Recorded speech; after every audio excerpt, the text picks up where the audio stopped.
A quick note before we start. Tobacco use causes cancer. We do not endorse it, and nothing in this episode is meant to encourage it. But this is the story of ITC, a company built on tobacco. So we'll discuss cigarettes and tobacco in the course of its business. Everything should be seen in the context of that story and nothing more.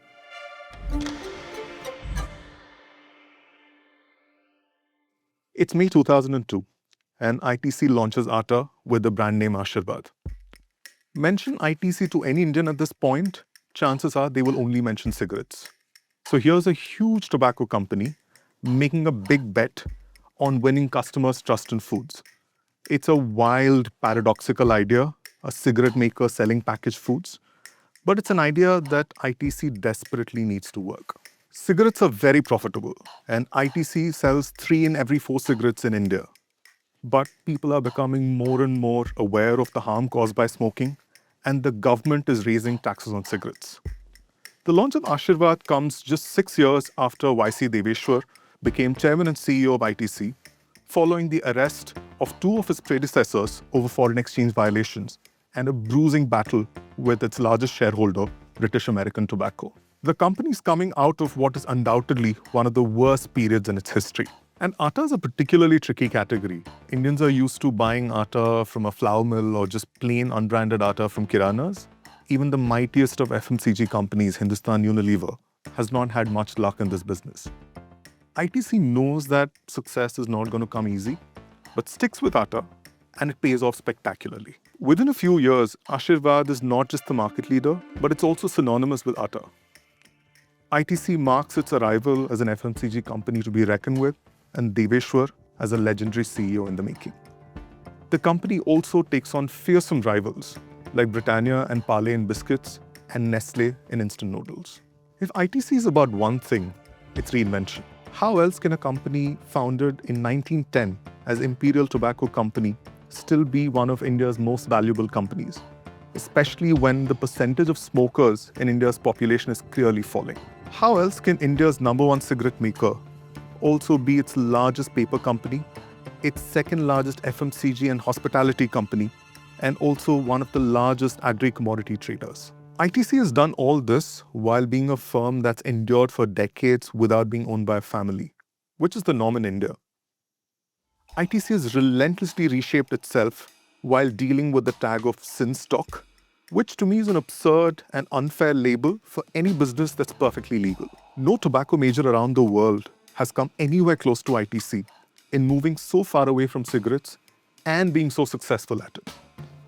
Not Altria, not Philip Morris International, both of which sell Marlboro in different markets, not Japan Tobacco, not Imperial Brands, and not even British American Tobacco. And that's what makes the story of ITC worth telling in full. Welcome to Intermission.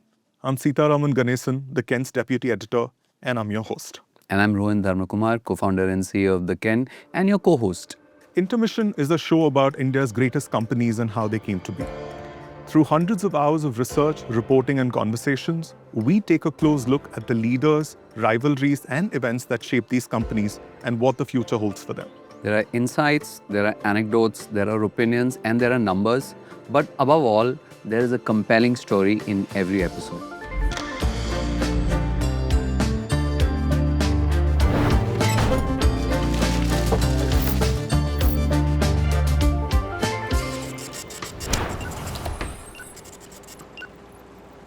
So Rohan, it's impossible to tell the story of ITC without also telling the story of tobacco. The genus or family of tobacco is called Nicotiana. It's got about 64 species, but humans only use 2. These are called Nicotiana rustica and Nicotiana tabacum. And Nicotiana tabacum is the one that is more commonly used. It's a tall plant with broad leaves. Tobacco is native to the Americas. I think mankind first encountered it about 18,000 years ago and started cultivating it about 5,000 to 7,000 years ago in the Andes mountain range in what's present-day Ecuador and Peru.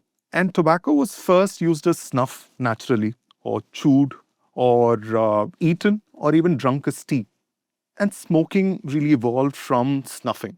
Did you know 18th century Europeans used to, well, smoke tobacco via an enema.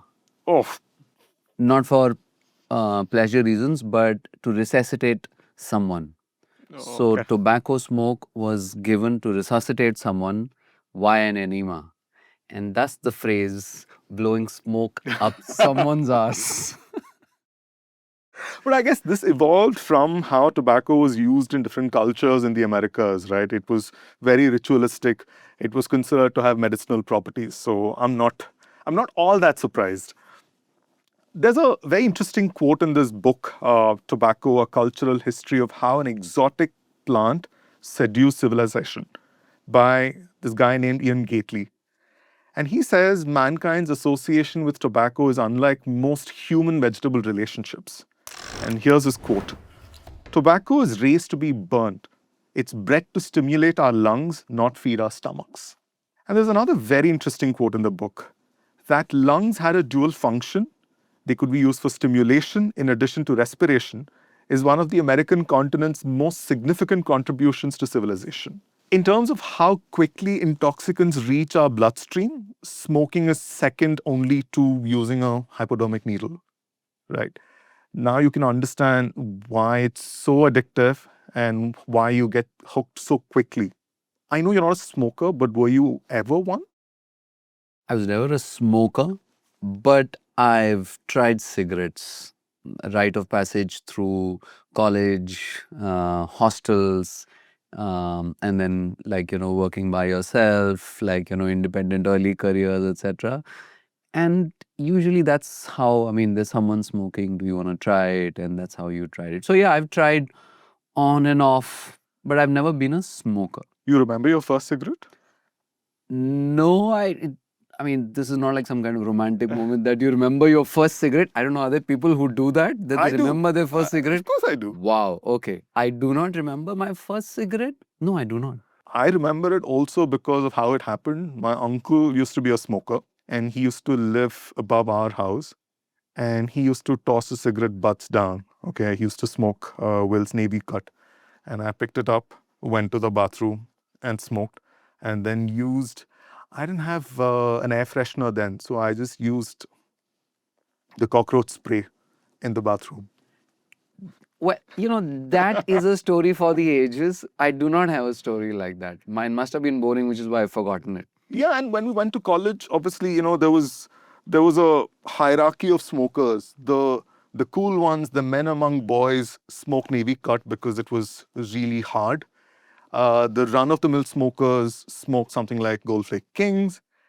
And then the newbies smoked something like menthol, which was like really light, right? So it was a signal to everyone else what you smoked, if at all you were a smoker. Back to the origin story of tobacco. Smoking tobacco was an integral part of the great civilizations of the Americas, Maya, Aztec, and Inca. In fact, the Mayans are considered to be the first historians or chroniclers of smoking. The book has these beautiful depictions of smokers.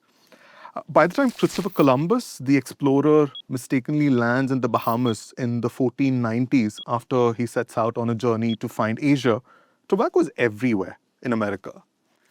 Do you know where the word tobacco came from? I read this bit in the book about how it's a bastardization of a word used in the Caribbean. Yeah, so tobacco, the word, actually comes when the Europeans, came to South America and then they came across this for the first time. There was this Y-shaped tube they saw the people there smoking with. And I think that was called tobacco. So the word actually came from there. And that's not even the most interesting part of it. The first European smoker actually went to prison for it. And I'll tell you the story of this. The story is this, I hope I pronounce this right. It's Rodrigo de Jerez or Jerez, who was one of Columbus's crewmen, took tobacco home with him to Spain. He was smoking it. Neighbors saw smoke pouring from his mouth. And guess what they assumed? He must be the devil, right? Because this is pre-science world. And the Inquisition jailed him because they thought he was a devil because he had smoke coming out of his mouth. Because who the hell does that? And by some accounts, he was in jail for almost 7 years. But by the time he got out, Europe was smoking. Right? No one thought that smoke coming out of your mouth meant that you were the devil. And I think the first example of you can't just prohibit this plant. This plant always figures a way out. Yeah. And this is a great example of that. Yeah, and also, I mean, it's not at all surprising that a lot of people took to it, because right after Columbus, a lot of these European powers, the Spaniards, the Portuguese, they all go to Europe. They all go to, the Americas. And something called the Columbian Exchange happens. You familiar with the term? Yes, I know about, I wasn't familiar about the Columbian exchange. I always knew it in the context of broadly the European exchange. That Europeans came to America and they brought something and they took something. Yeah. But what's the Columbian, which is the essentially that Europeans came, they brought diseases, livestock, Yes. Ships, guns, etc. And they took a bunch of Plants, etc. Yeah, But they what's the brought, I Columbian think exchange? they bring the pig and the horse and diseases like measles and smallpox, and they take back a variety of crops, right? From maize to potato to tomato to chili and, of course, tobacco.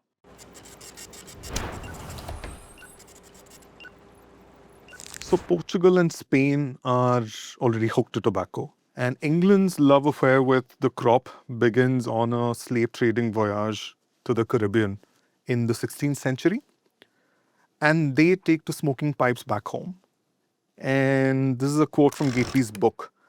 The average gallant required so many smoking accessories, including tobacco boxes, knives, tongs, and pipes, that a dedicated manservant was needed to carry them. And the ones who are in favor of the English settling America actually talk up the potential of tobacco as a crop.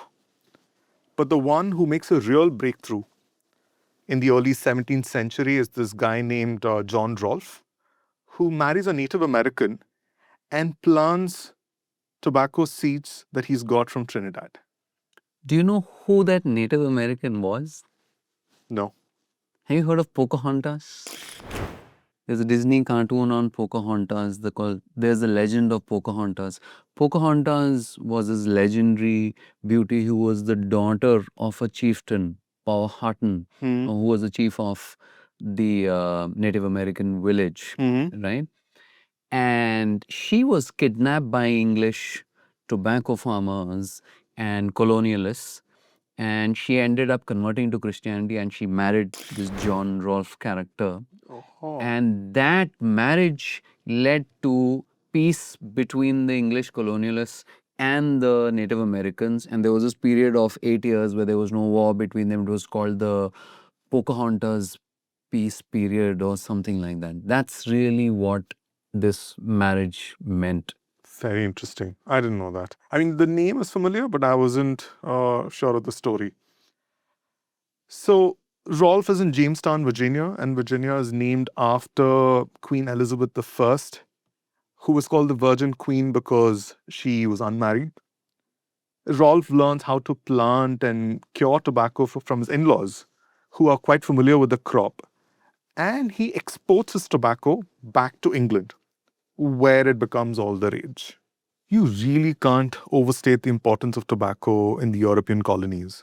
Here's an article from New York Times in 1941. Tobacco became not only the money crop of colonial Virginia, but money itself. It paid for 2 shiploads of maidens sent over from England to become the wives of colonists and the mothers of young Virginians. From Africa, it brought slaves. From London, goods, candles, and books. It produced finally a civilization, and the civilization produced ideas. And the ideas produced a revolution, all just because of one crop. And in the 19th century, America has been independent for a while, and cigarettes start to become really, really popular. And the country's top cigarette maker, this company called Allen and Ginter, announces a competition for a cigarette making machine Right now, cigarettes are hand rolled. So they announce a competition because they want to up their production and there is no such machine. And a 21-year-old named James Bonsack enters the competition and designs a machine and he wins it. I have a very interesting anecdote about Allen and Ginter, right? Uh, they funded it. The price was $75,000. And ironically, they never ended up accepting the machine that was designed by John Bonsack, right? Instead, what happened is a new person whose name was James Buchanan, quote, Duke, Buck Duke, installed it. He renegotiated the royalties, and within just 5 years, American Tobacco was selling 2 million cigarettes a day. So, this company that actually funded the machine missed out on the opportunities that it generated. What a Yeah. miss. Yeah, and we will revisit Allen and Ginter a little later in the story. That 2 million cigarettes a day is a big deal because at this point, like I said, cigarettes are hand rolled. And even the most skilled worker can only roll about 5 cigarettes a minute. And this machine makes about 200, 212 to be precise, cigarettes a minute. Yeah, and this is a game changer because after this machine, I mean, once he gets to know that the Bonsack machine sort of works, Buck Duke apparently asked for an atlas. Bring me an atlas.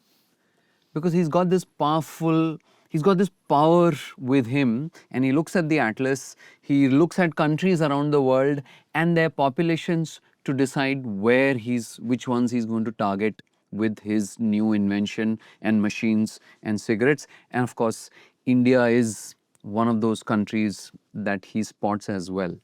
Um, Buck Duke, interesting fact, he is the person whose name is behind Duke University. Did you know that? Didn't make that connection. So, cigarettes help build Duke University.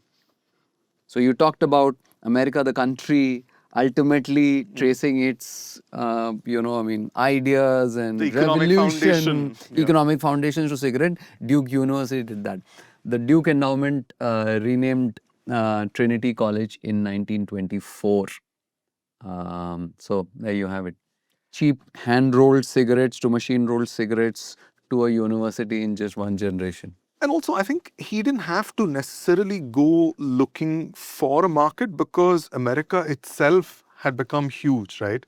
Rising birth rate, a huge influx of immigrants, and the government was very kind to cigarettes at this point. And across the Atlantic, another firm called WD and H.O. Wills also benefits immensely from the Bonsack machine. And this company makes Gold Flake, which is still around. But Buck Duke, who has risen to the top of the American tobacco industry, is not happy with just being restricted to America, right? So he tries to undercut Wills by selling in America. He has this huge marketing campaign. So Wills and 12 other British cigarette makers form the Imperial Tobacco Company to compete with Buck Duke's American Tobacco Company in his home market.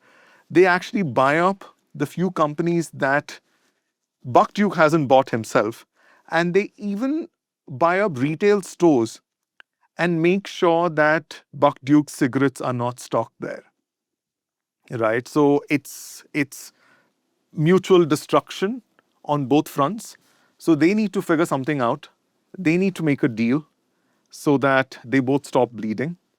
So they decide we're going to have our respective monopolies.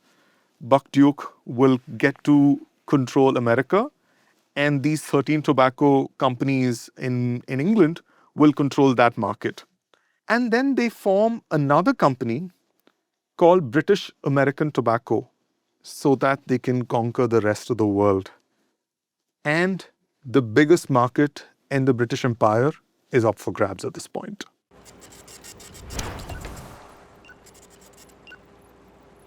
The Portuguese introduced tobacco to India in the late 16th century or early 17th century. along with all the other crops that are part of the Columbian exchange. And this is during the Mughal Emperor Akbar's reign. By 1618 or so, it's being cultivated on a wide scale near Surat in Gujarat. And then it starts spreading to other parts of the country, to the north and the south. And cultivation and consumption both take off. People take to chewing tobacco and using snuff. And writers and poets start singing tobacco's praise. There's this lovely book called In Those Days There Was No Coffee, a wonderful work of cultural history by A.R. Venkatachalapati. And there's a chapter on the use of tobacco in Tamil Nadu and how it took off. And it has an excerpt from this Tamil poem, and here's the translation. The virtue of a needle is not to lose its point. The virtue of saints is to restrain the semen. The virtue of courtesans is music. And the virtue of the scholar's nose is to pinch snuff. Even the word cherut, which is a cigar-like thing, comes from surita in Tamil, which means to roll. Right? It doesn't have it. You just roll several tobacco leaves to make a cherut or a surita. By the late 19th century, Indians across the country are familiar not with smoking tobacco, but opium. And very few have actually seen a cigarette at this point. They use hookah, bidi, and even surita, right? And this is the market where Wills, which is part of the group or the consortium in Britain, it actually decides to test the waters in India, and it sends a salesman. This is in the 1880s or so, to promote its Scissors brand of cigarettes in India. Indians are not familiar with cigarettes at all, but they want to just see if they can sell cigarettes here. And this is what gives British American Tobacco, the company that's formed as a result of the truce, which also includes Wills, the confidence to send two representatives from London to Calcutta in 1906 to find an agent for their business. Calcutta is still the capital of British India. It's the last years before they relocate the capital to Delhi. So the initial response to British American Tobacco or BAT's cigarettes in India is encouraging. So they expand their operations. They include, manufacturing cigarettes, procurement and processing of tobacco. So they finally set up a company for India. It's called the Imperial Tobacco Company of India. Not very creative, but it does the job. The company is set up on the 24th of August, 1910. Its initial brands are Scissors, Waverley, Sense, Sportsman, and Elephant. But remember, cigarettes are still somewhat alien to Indians, right? They don't know how to smoke this thing. And Imperial has to do a lot to persuade them. There's an interesting bit in this book, which I believe is the official history of ITC. It's called Challenge and Change, the ITC Story by Champaka Basu. And there's this quote in the book. It says, those who set out to convert Indians to smoking, selling at first was mainly a question of giving away samples, literally by the millions. A district salesman was not considered worth his salt unless he gave away free samples of between 50,000 and 100,000 cigarettes each month. Right? And that's not all. The salesmen have to teach them to smoke cigarettes. Have you smoked BDs? I do not think I've smoked bidis. Okay, so if you have smoked one, you'll know that the way you smoke a BD is very different from how you smoke a cigarette. How? Because BD is, tobacco rolled in tendu leaves. It's not very porous. So you have to keep taking these big drags very frequently. Otherwise, it dies out. Yeah. Or you have to keep lighting it again and again. You inhale that into your lungs, whereas when you smoke a cherut or a surut or a cigar, you don't inhale the smoke. What do you do? You just keep it in your mouth. Huh, I didn't know that. Yeah, so all these different things, right? So cigarettes, obviously you have to inhale it into your lungs, but you don't have to take these deep drags of it. So they need to teach them. And it doesn't have to be lit every minute or so. So they have to literally train them how to smoke this new thing called cigarettes. This reminds me of something really funny that happened in college when obviously a lot of us were, discovering cigarettes. This friend of mine, he wanted to look cool at a party. He asked for the most expensive cigarettes to be bought, the pack of 20. He takes it out and he says, and another friend asks him, "Can I light it?" He says, "Sure." He gives him the cigarette like this to light it, okay? And he never ever lived that down because he didn't know that you have to obviously keep it in your mouth to light it. By 1911, Imperial Tobacco Company has a factory, a cigarette factory in Munger in Bihar. And a couple of years later, they set up another in Bangalore. And around the same time, they start sourcing tobacco from farmers near Guntur, which is in Andhra. And this is the start of what will become an agri-trading, agri-sourcing empire decades later. And the earliest sign the company wants to control the entire tobacco value chain. We talk about backward integration today, but right then ITC was Imperial Tobacco Company rather was very sure that it wanted to own the entire value chain. So it actually sets up a packaging and printing business in 1925. And a few years later, it gets its own corporate headquarters in Calcutta. It's called Virginia House. It's obviously a nod to the colony. And the company sort of chugs along through two world wars, the Great Depression, and the freedom movement. And when India becomes independent, it doesn't look upon these foreign owned companies quite favorably, and understandably so. And here's a company that's called Imperial Tobacco Company of India. Luckily for the company, in 1948, a year after India becomes independent, it hires a 23-year-old who will go on to reshape the fortunes of Imperial Tobacco Company. And that guy is Ajit Haksar. Rohan, the Ken has had its own version of reinvention. We're not as big as ITC, nor are we as old. But in these 10 years, the Ken has gone from one deeply reported long form story a day to several stories, a bunch of newsletters, audio podcasts, events, and even workshops. It's been quite the ride. We'll be 10 in a few months, and there have been some tense moments along the way. But hey, I'd absolutely do it again. And in fact, we are doing it again with Intermission. Yeah, a long form video podcast, the amount of work that goes into this. We spend months researching the histories of these companies. We talk to a bunch of people. There are multiple teams at the Ken working together to make this happen. None of this would have been possible without Zerodha's support. And we have many more episodes coming. And I look forward to all the work that we're going to have to put in and to Zerodha's continued support.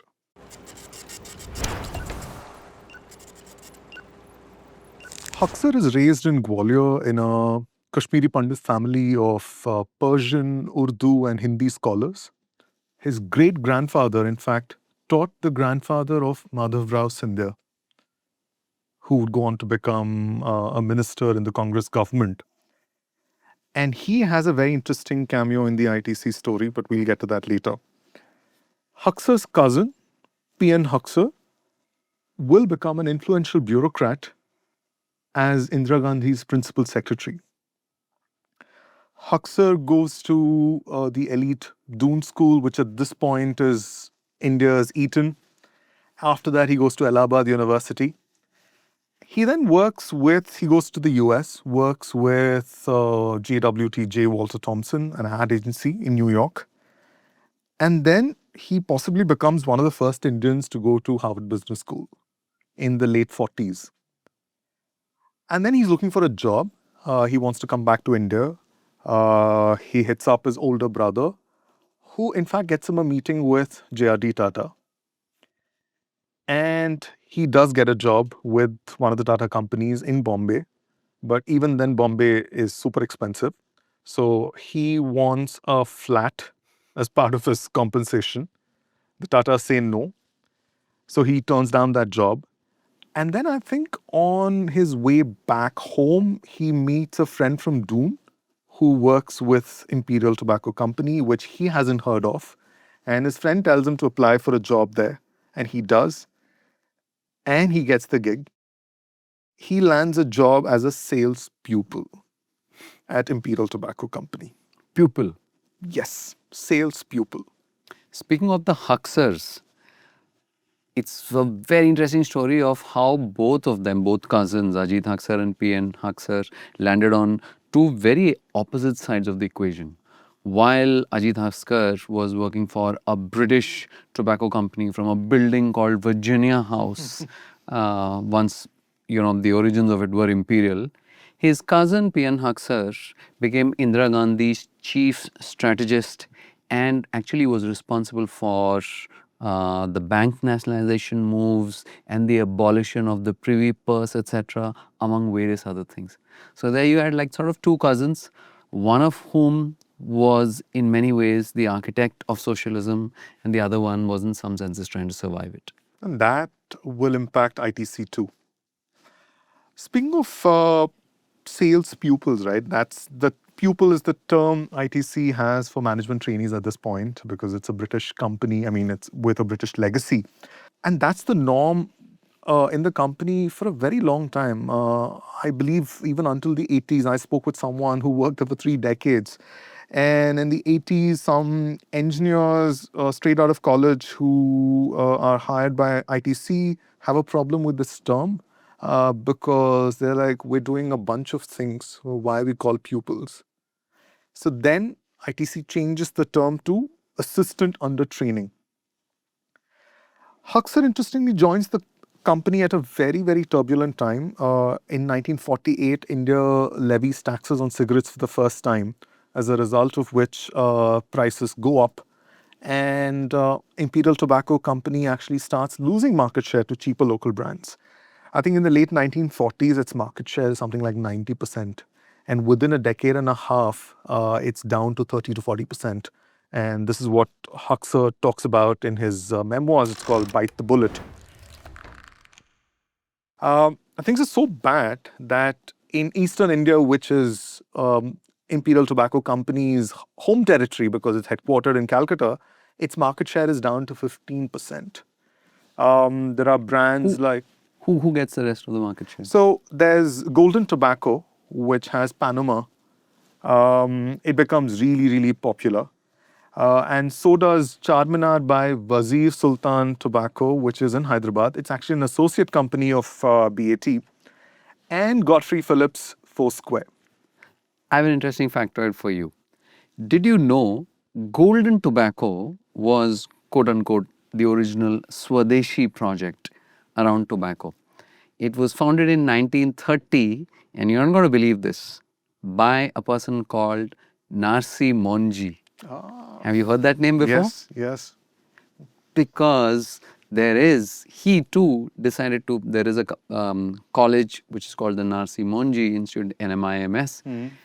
That's the second example of cigarettes leading to universities. We had Duke University, now we have Narsi Monji, and I found that incredibly interesting. Oh, fascinating. I mean, as someone in Bombay, it's impossible not to have heard of NMIMS. Going back to Imperial Tobacco Company, it's in a funk. The competition is really, really bad. And then in 1954, the company goes public, and British American Tobacco sells about 6% of the company to other investors. So it owns about 94%. And life insurance company, which is formed after India nationalizes insurers, both domestic and foreign, and forms this company.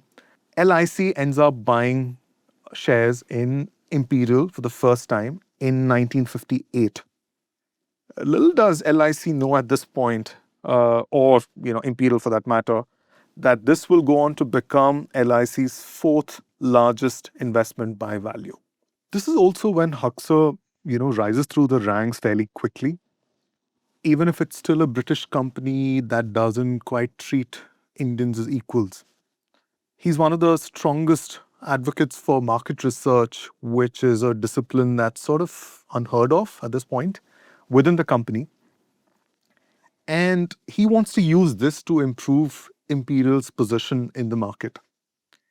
And in a market where people are smoking mostly filterless cigarettes, Imperial launches Will's Navy cut filter tipped in 1963. I want to say this is what the doctor ordered, right? But it sounds inappropriate. But in fact, that's what cigarette companies have been claiming for a while at this point, right?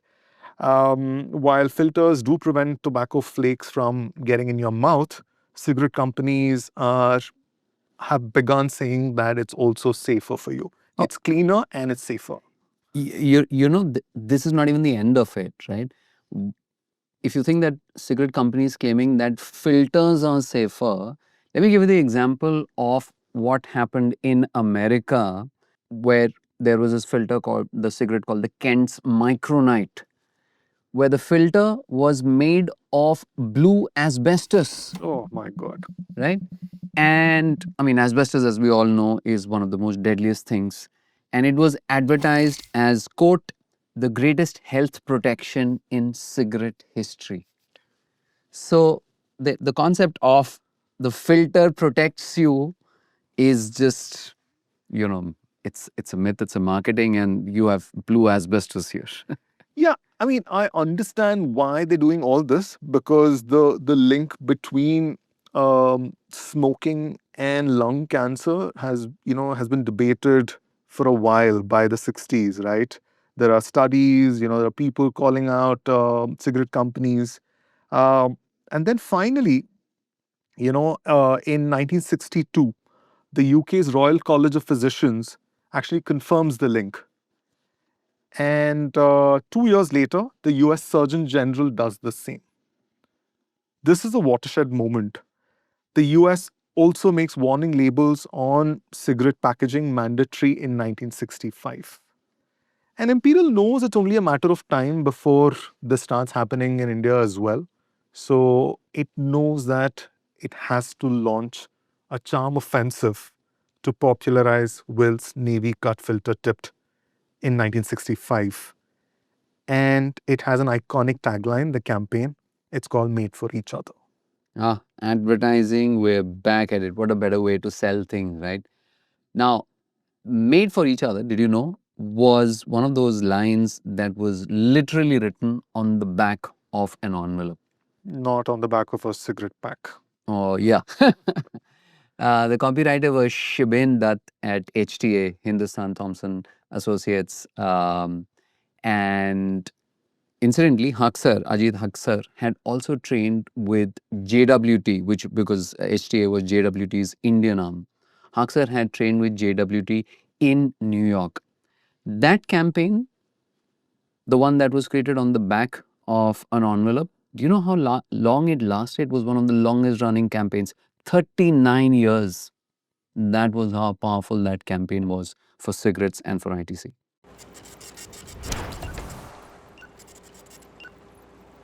This is a good time to talk about the relationship between cigarettes and advertising. I don't think any product has had such an outsized influence on advertising and sponsorship as cigarettes.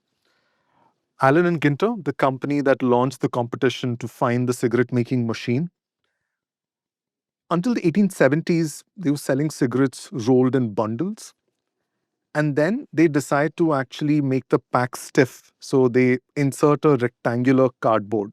So now you have something on which you can have pictures. So they start putting pictures of women and athletes to basically, it makes the pack a lot more attractive. And then Buck Duke, the rival that Allen and Ginter dreaded, he actually sets the ball rolling on what has become a multi-billion-dollar industry, which is sports sponsorship by tobacco companies. And he spends a lot of money. He spends something like $800,000 on advertising in 1889.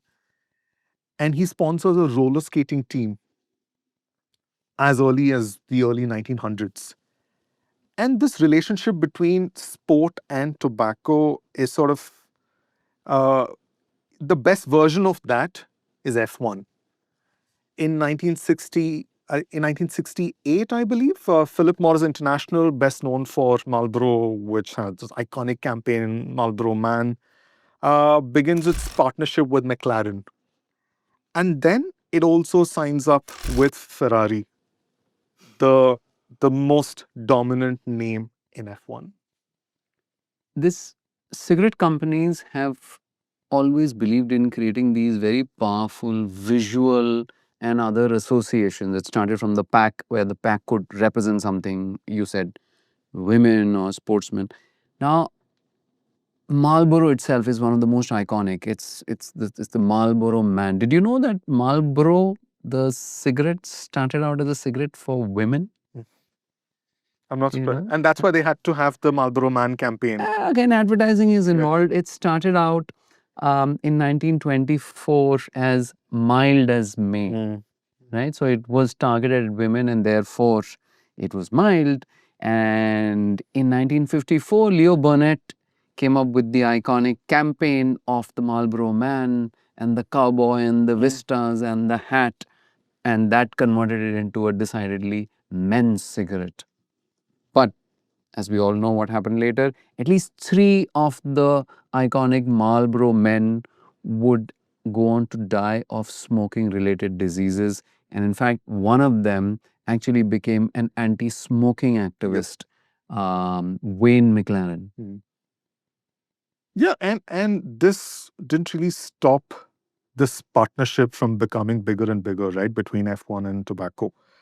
In the 90s, Marlboro becomes the title sponsor for Ferrari. It ditches McLaren, becomes Ferrari's title sponsor, and the name of the team changes to Scuderia Ferrari Marlboro. And this is a great moment to do this because this turns out to be Ferrari's best run ever under Michael Schumacher. And in 2005, the European Union actually bans cigarette advertising. So Marlboro does something very interesting. So it takes off the logo and the name, and it has a barcode with the same color, right, on the Ferrari cars that it sponsors. To this day, tobacco companies continue to sponsor F1 teams, but you can't obviously promote cigarettes. They promote vapes, heated tobacco, nicotine pouches. So you'll find Velo, Zin. These are all different brands of nicotine pouches whose names you'll find on the drivers themselves or the cars. And according to one estimate, until 2022, cigarette companies spent around $4.5 billion on F1. And Philip Morris alone spent about $2.3 billion, more than half of what all tobacco companies had spent until that point. What F1 was to tobacco globally, cricket was that in India. 2 World Cups, the 92 World Cup and the 96 World Cup, both had cigarette brands as their title sponsors. The 92 World Cup was called the Benson and Hedges World Cup, and the 96 World Cup was called the Wills World Cup. And that's, in fact, when I started watching cricket. So I remember several games from that particular tournament very, very vividly.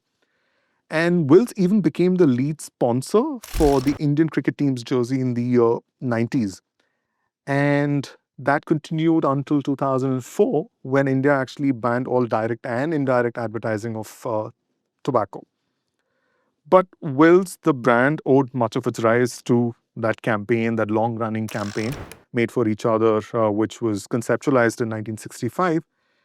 And made for each other here obviously meant the cigarette and the filter were made for each other. So, but they equated it to the perfect couple. And to actually, it was very, very innovative in that it didn't stop at just being a print campaign. They actually came up with an event to find perfectly matched couples around the country. I think they ran it in different cities, so made for each other. So the reason why I think a lot of people still remember it, I think is not just because of the campaign, because I think a lot of people from our parents' generation would probably remember that campaign. And who knows, maybe someone we know actually participated in that. This is their generation speed dating, is it? But I guess no campaign, no event, no sponsorship could do as much for smoking as movies. Have you read this book, Thank You for Smoking, by Christopher Buckley?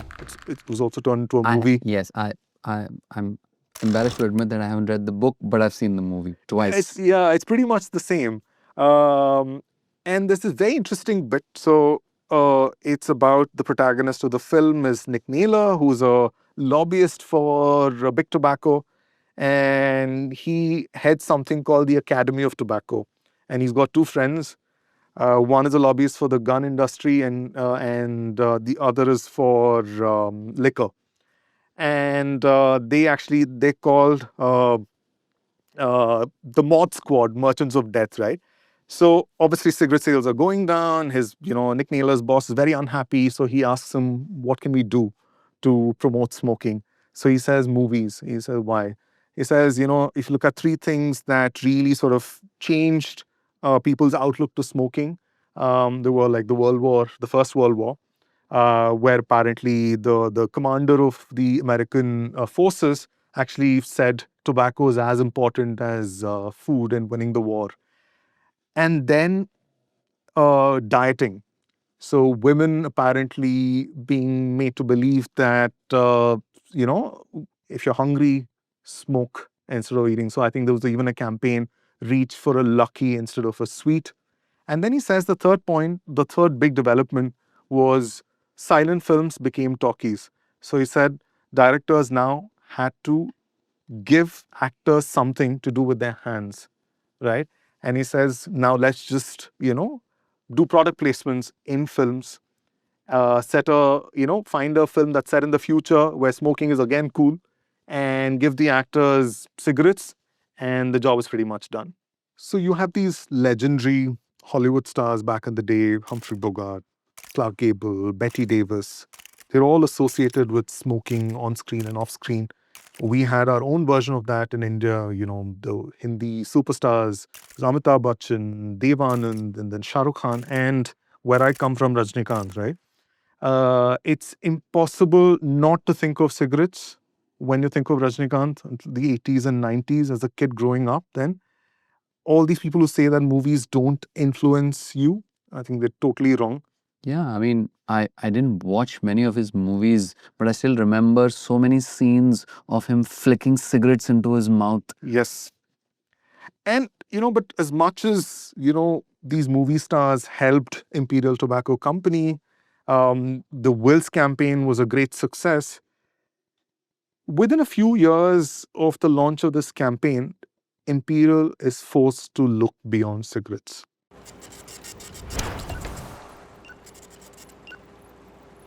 It's the late 1960s, and socialism is the order of the day in India. And the government looks at private enterprise with a great degree of caution, and it controls private companies through licenses.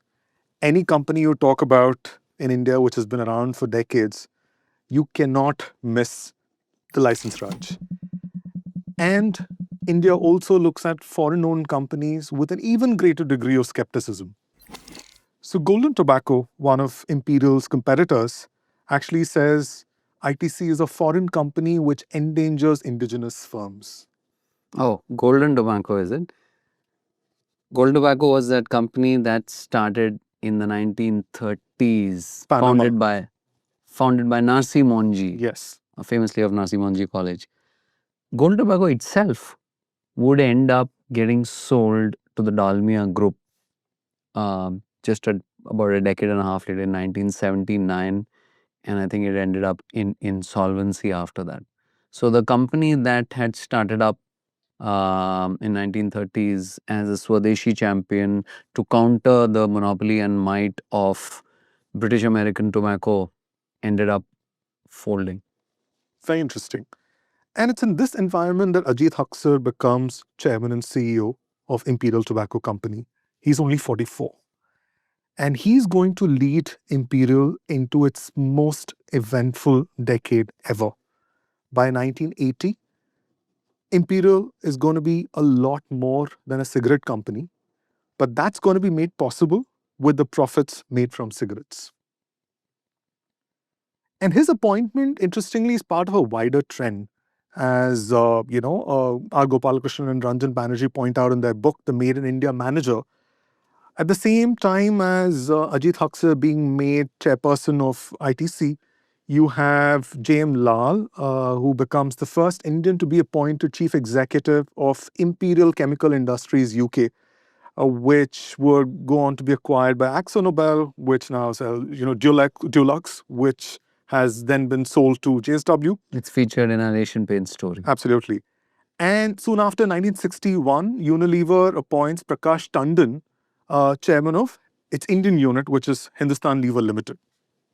So this is the Indianization of the management leadership of Indian subsidiaries of global companies. Before accepting the role, Haksar asks BAT's leadership three very important questions. He asks, which comes first, your company or my country? Who runs the company, BAT or the chairman and board of directors in India? Will the company be required to do what BAT wants or what the chairman or the board of directors in India consider to be more appropriate investments for India? For Haksar, the answer to each of these has to be in favor of India. And BAT agrees because it thinks the board will take care of its interests. And Haksar says, I found this quote in a case study. It's necessary for all Indian managers and foreign companies to perceive that the interests of the overseas shareholder and national priorities are not always the same. But there are areas of mutual benefit, and it's possible to satisfy a diversity of interests. So you sort of get a sense of what's going to happen. Within a year of Haksar taking charge, the Imperial Tobacco Company of India becomes India Tobacco Company. This was inevitable, right? There's a lot of pressure on foreign-owned firms. You certainly don't want to be called Imperial anything in the 1970s. So it becomes ITC. Not yet. It's just India Tobacco Company. And then in 1970, BAT gets about £1 million in dividends. It's still the majority shareholder. That's a lot of money. And more importantly, that's money going out of the country. And that's something India can't afford. It's fought a war with Pakistan in 1971. Millions of refugees come into India, and India has to take care of them. And there's a massive drought the following year. As if these weren't enough, there's the Yom Kippur War between Israel and Arab states, and the oil embargo that follows, right, which results in oil prices going through the roof. This increases India's import bill and depletes its forex reserves. So India actually introduces a new law that says foreign ownership of Indian companies cannot be more than 40%. And BAT at this point owns 60%, so it has to sell roughly a third of its holding in India Tobacco Company. And LIC, which first bought a stake in the Imperial Tobacco Company in 1958, actually buys half of that. And the other government companies which buy into this are General Insurance Company and the Unit Trust of India. I'm sure BAT didn't know at that point that this would lead to them eventually getting locked out of ITC forever, because in 2010, India banned outright FDI in cigarette manufacturing. So there would never be an option to increase that stake after that. IBM and Coca-Cola refuse to play ball. They don't want to, the parent entities don't want to reduce their stake in the India operations. So they exit India at that point. But Coca-Cola wasn't entirely because of that. In fact, Coca-Cola's primary reason for exiting India was that it would be forced to hand over its secret and closely guarded formula for Coke and to Indian operations, and it didn't want to do that, so it chose to exit India. Yeah, that also, but I guess this didn't help. And BAT agrees to let ITC keep the proceeds of the stake sale in order for it to get into newer businesses. So the government badly needs, forex. So it nudges companies to get into sectors which will allow them to earn forex. And tourism is the simplest way to do it, right?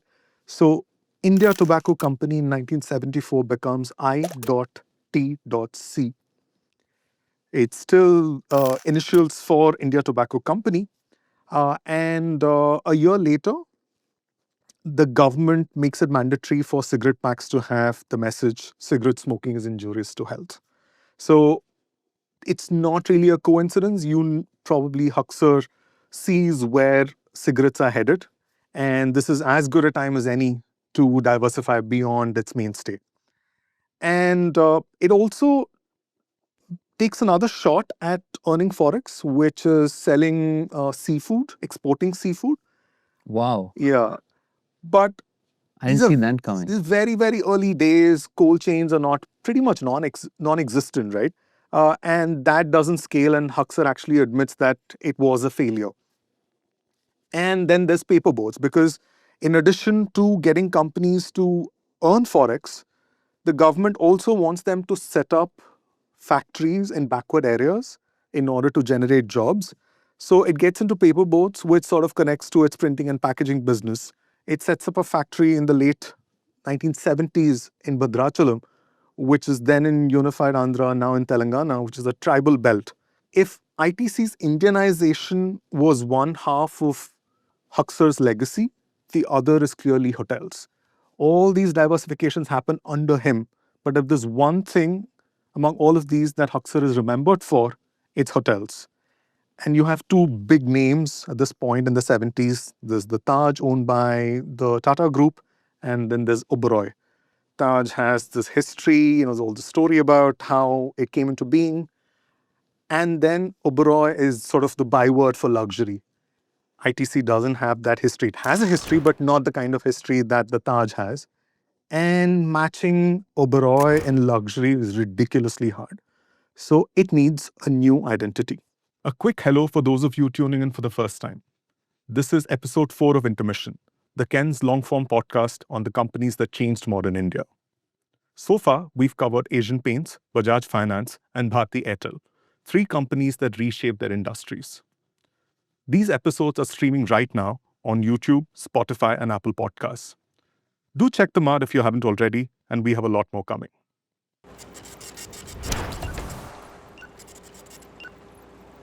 So Haksar kicks off ITC's journey in hospitality with the Chola Hotel in Chennai in 1975. In 1974, Taj opened Taj Coromandel in Chennai, which I believe was the first modern five-star hotel in South India. So ITC needs to be conspicuous in a certain way. So they decide to build it in such a way that the architecture resembles the temples of the Chola period. And this is a theme that will be replicated in several of the other marquee hotels that ITC builds over the years. Haksar also attempts a three-way partnership between the Oberoi Group and America's Sheraton Group. They know nothing about hotels at this point, right? So they need someone to guide them through this. But Oberoi drops out for whatever reason. So Sheraton becomes the marketing partner to ITC in this venture. And interestingly, Oberoi and ITC will be on opposing sides of a battle in the 2000s and 2010s. Haksar interestingly wants an experience similar to the competition at an input cost lower than the competition. And this is from Habib Rahman's book Borders to Boardroom. Rahman would join the company in the late 70s and go on to become the head of ITC Hotels. Haksar sends the hotel executives detailed notes, so much so that the team asks every time it gets a note, how many pages this time? And that's how meticulous Haksar is, even though he doesn't know much about the business of running a hotel. Rahman calls Haksar a distinguished looking marketing genius.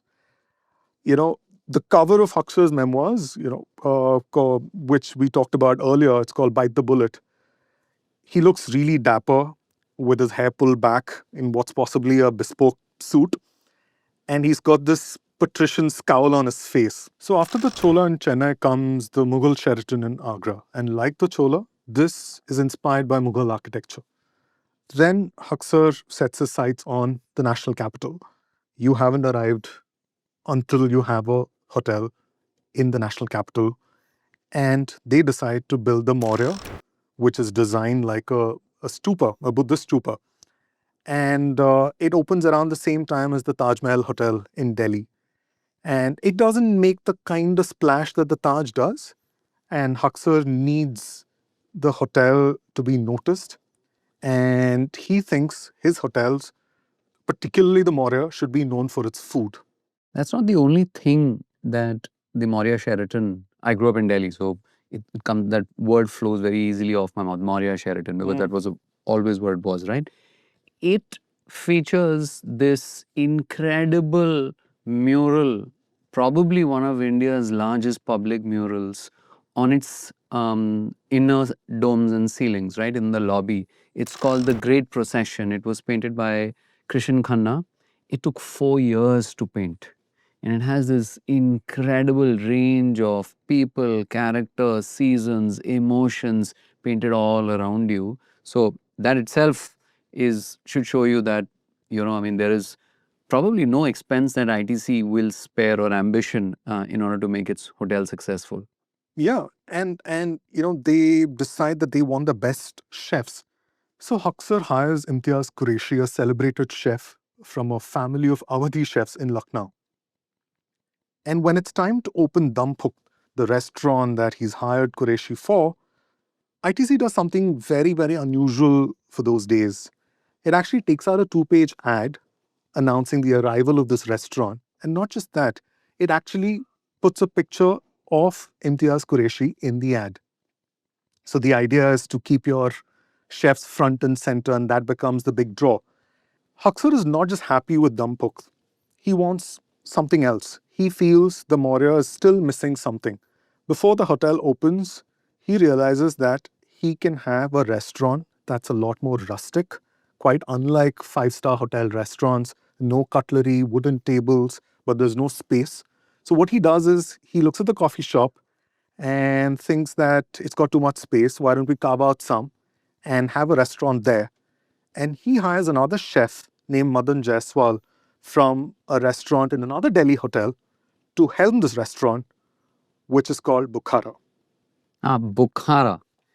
Did you know that originally the name that he had proposed for that was Samarkand? Yes. And then it ended up being Bukhara. And ironically, you mentioned the cutlery and not being there and guests being encouraged to eat with their hands. The idea for that apparently came from a BBC series on Henry VIII. Oh, So Indians in an Indian hotel made like by a formerly erstwhile British company were learning how to eat with their hands in a five-star hotel from a BBC documentary on Henry VIII. very interesting. So Jaiswal makes malai tikka with, you won't believe this, processed cheese. There's no artisanal Does cheese. ITC make it? Not yet. It does, but not at this point. And tandoori chicken with free-range chicken because Haksar can't stand broiler chicken. And there's no color, which is how, tandoori chicken is made. It's bright red. It's made from broiler chicken because it's fleshy. None of that for Haksar. But the dish that goes on to make Bukhara what it is today is the slow-cooked dal Bukhara. I mean, there are different numbers. Some say it's cooked for 12 hours. Some say it's cooked for 16 hours, right? And something really absurd that I read in a column by V. Sangvi was that when the water that goes into the dal bukhara is not really up to scratch, they use mineral water.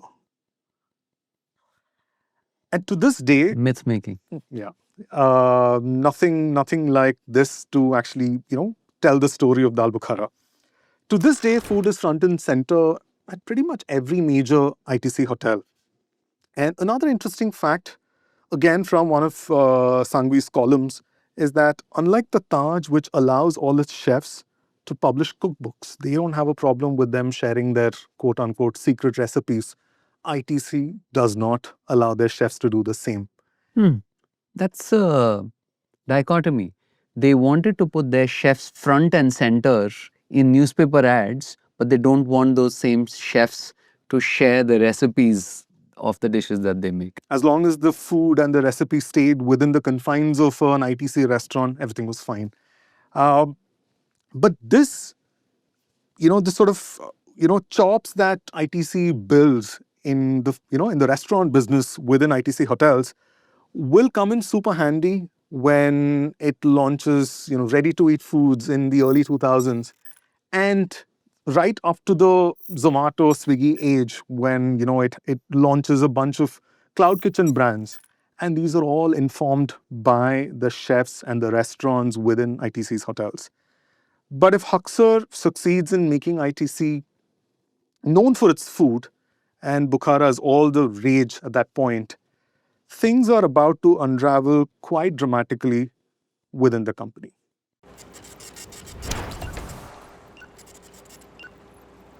If the 1970s were ITC's most transformative decade, the 80s and the better part of the 90s will turn out to be its most painful.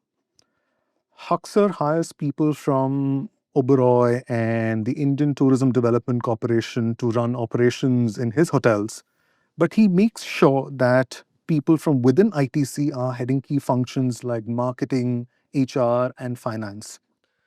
This sort of, mix of cultures leads to trouble. Yeah, I could have seen that coming because ITDC is a government organization, even though it runs hotels. Oberoi is a luxury hotel group, and ITC is a cigarette manufacturer that is trying to, run hotels, right? It can't have been easy. It's neither one nor the other. And there's a lot of acrimony within the hotels division, and it's also time for him to hang up his boots. And he picks Jagdish Narayan Sapru, his brother-in-law, to be his successor. Sapru is Haksar's brother-in-law, but he's also a lifer at ITC. Like Haksar, he joined ITC as a sales pupil. He's from an illustrious family of a prominent constitutional lawyer from the pre-independence era. In 1982, a year before Haksar retires, he actually moves from Calcutta to Delhi and focuses on the hotels division and works out of the Maurya. And BAT, which Haksar has kept at bay through the 70s, now smells an opportunity and tries to persuade Sapru to focus on the core business, which is tobacco.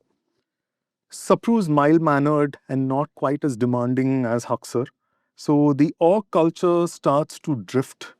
The drive that Haksar brought in during the 70s is starting to dissipate. And the problem in the hotels division, the clash of cultures continues. He hires a senior executive from the Taj Group. He brings in a bunch of his own people from there, and that doesn't go down well with the existing employees at ITC Hotels. And that executive has a showdown with the general manager of the Maurya in the lobby, right? Oh, in the famous lobby with the dome painting of the Great Procession. Yes. And he's shown the door. And Haksar washes his hands off this. He's anyway going to go now.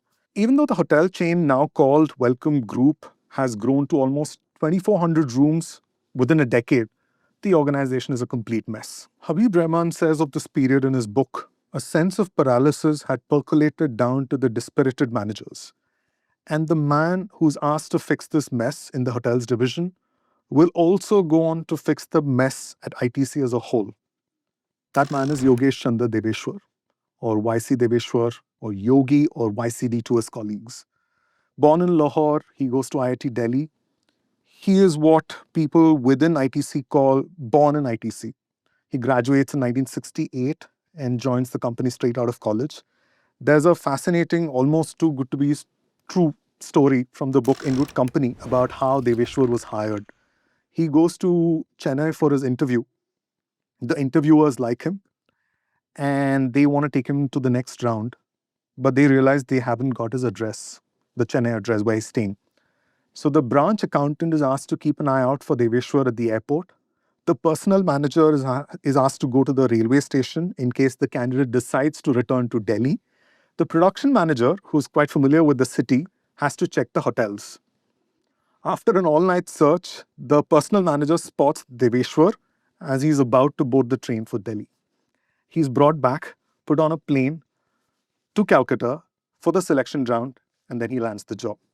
It was a very international man of mystery, Jason Bourne-ish series. I can imagine all these people from ITC swarming airports, hotels, railway stations, looking for the person. And of course, they don't have cell phones to communicate with each other. Yes, the man who will end up saving ITC Hotels and ITC. Deveshwar goes on to become one of ITC's youngest general managers and also one of its youngest directors. And he has the blessings of both Haksar and Sapru. He's already proved his chops in the printing and packaging division. Now he has to fix both operational issues and lift employees' morale in the hotels division. So at that point, the Mughal Sheraton in Agra had a very peculiar problem. People would want to just do a day trip from Delhi and not come stay there. And even travel agents would say, why do you want to go to Agra and spend a night? Stay at a great hotel in Delhi, do a day trip, and then come back. Because the road was really bad. So he comes up with the idea of launching something called the Sheraton Express, a luxury coach. So he makes the idea of going to Agra by road a bit appealing, and that works in the Mughal Sheraton's favor. And he also rejigs the Chola. He combines two small rooms to make a suite, and that's the only way to make the hotel seem more of the luxury kind. And he holds a vision workshop for his entire team in Srinagar in 1986, and he brings warring factions together. Then he forms a management committee to streamline things. But just as he manages to put out several fires in the hotels division, the government drops a bombshell. In 1987, the excise department slaps an 800 crore demand, like a retrospective demand starting from 1983 on ITC. And ITC fights this case for years and years and years. It ends up winning it only in 2013. But at this point, it's pretty much existential. As a long timer who joined ITC in this period told me, if we had to pay the claim then, we would have been wiped out. And he wasn't exaggerating. In 86, ITC's profit was 13 crore. Its net worth was only 160 crore. So the demand was 5 times ITC's net worth. There's another interesting quote from an executive at that point. Right or wrong, in the public eye, we were made to look like a bunch of thieves. In 1991, the year that India opened up its economy, Madhav Rao Sindhya, who's the civil aviation minister in the Narasimha Rao government, wants to shake things up at Air India, the state-run airline. And he asks for Deveshwar to come to Air India as its chairman and managing director. This From ITC. From ITC. And this tells you how much sway the government has on ITC at this point. In his 3-year stint at Air India, Deveshwar does a bunch of things. He launches a frequent flyer program, brings in a revenue management system, and puts in succession planning at different tiers. He has a system in place to identify talent 6 months before a position becomes vacant. When he leaves in 1994, Air India was making a profit of about 1 crore a day. It was the 6th most profitable airline in the world. But while Deveshwar is away for 3 years at Air India, things go from bad to worse at ITC.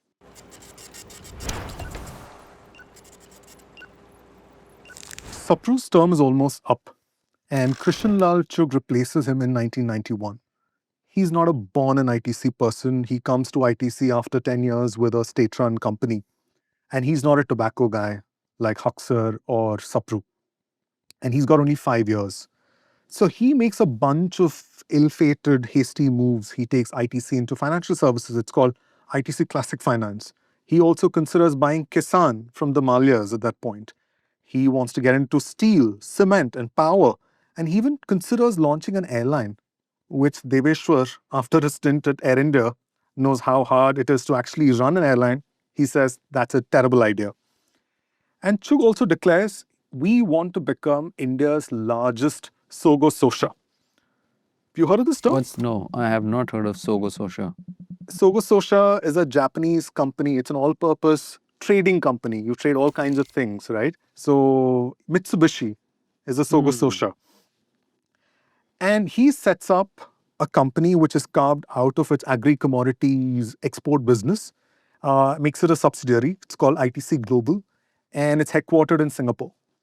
Within 2 years, the subsidiary has sales of roughly 380 crore rupees. The company by now is also in the branded edible oil business. Sundrop, which is a relatively popular brand. I think they set up ITC Agrotech in the late 80s, and that launches Sundrop and a couple of other edible oil brands. BAT is not at all happy with all these diversifications.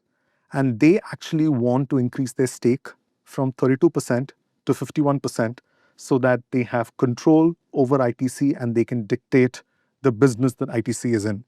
The government obviously shoots it down. So in 1995, BAT alleges financial irregularities at ITC.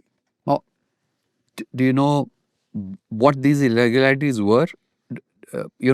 This again, it's like the most loopy story. It traces back to Bukhara.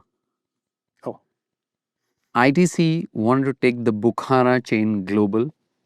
So it took it to the US to open a chain of Bukharas. And to fund that, it apparently raised money from a bunch of US NRI doctors to whom apparently 25% was offered as returns. The chain or the effort went nowhere. And then they ultimately had to sell it off to US based group of brothers called the Chitalia brothers for $1 million. And they also wired additional $4 million to a different account. And that became the case that would ultimately go on to bring down actually chairmen. So Bukhara, the dal, and Bukhara, the restaurant, almost brought down ITC. fascinating. Chugh obviously fights back. He compares ITC to the Taj Mahal. He says, will the Indian government allow the Taj to be sold for $1 billion if a foreigner offered the money? Political parties see this as a multinational takeover attempt. And Chugh says, Jyoti Basu, who was then the Chief Minister of Bengal, has told me that he will never allow the British to recolonize India a second time via Calcutta. Very dramatic. And then, in his opening remarks at the shareholders' meeting, Chugh says, I hope that the cause of the individual shareholders will not be sacrificed at the altar of the 31.5% shareholder. The shareholders are with him. They approved the diversification proposal, and BAT's demand for his resignation gets drowned out. But in the next board meeting, the company's auditors are asked to investigate these alleged financial irregularities. And when they submit their report a month later, they hold Chugh and the top management responsible for the wrongdoings. Chugh naturally rejects the report. And BAT says that irregularities in rice exports by ITC is the reason why they want Chugh out. Chugh says he won't leave the company until his name is cleared. So he's absolved and he quits in December 1995, 20 months ahead of schedule. Under his leadership, the turnover of ITC doubled and its net profit quadrupled. But its stock took a serious beating. It went from 750 rupees in 93 to a mere 250 rupees in 95. The boardroom drama, Why is that? you have all these irregularities and allegations, right? And there's the tax demand, which is still pending from the 80s. And the battle between BAT and ITC and BAT wanting Chugh out. This obviously doesn't go down well with the other investors in ITC. Got it. I also noticed that a running theme between BAT and ITC seems to be BAT wants to pull back its diversification attempts.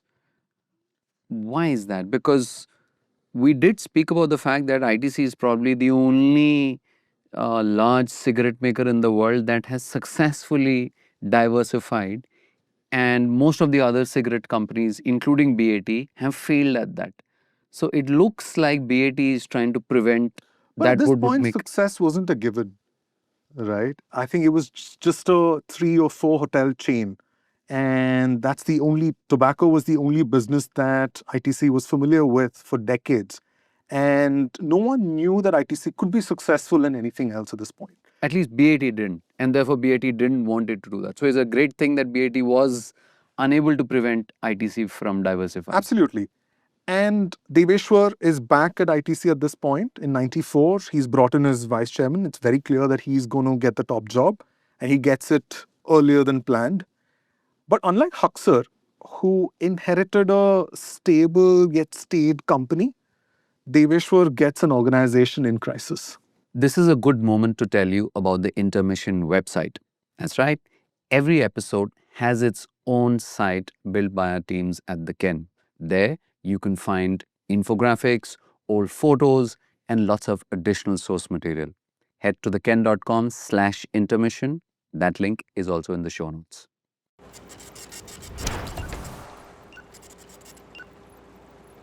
Deveshwar has got the top job, but he's got no time to settle in. There are many fires to put out.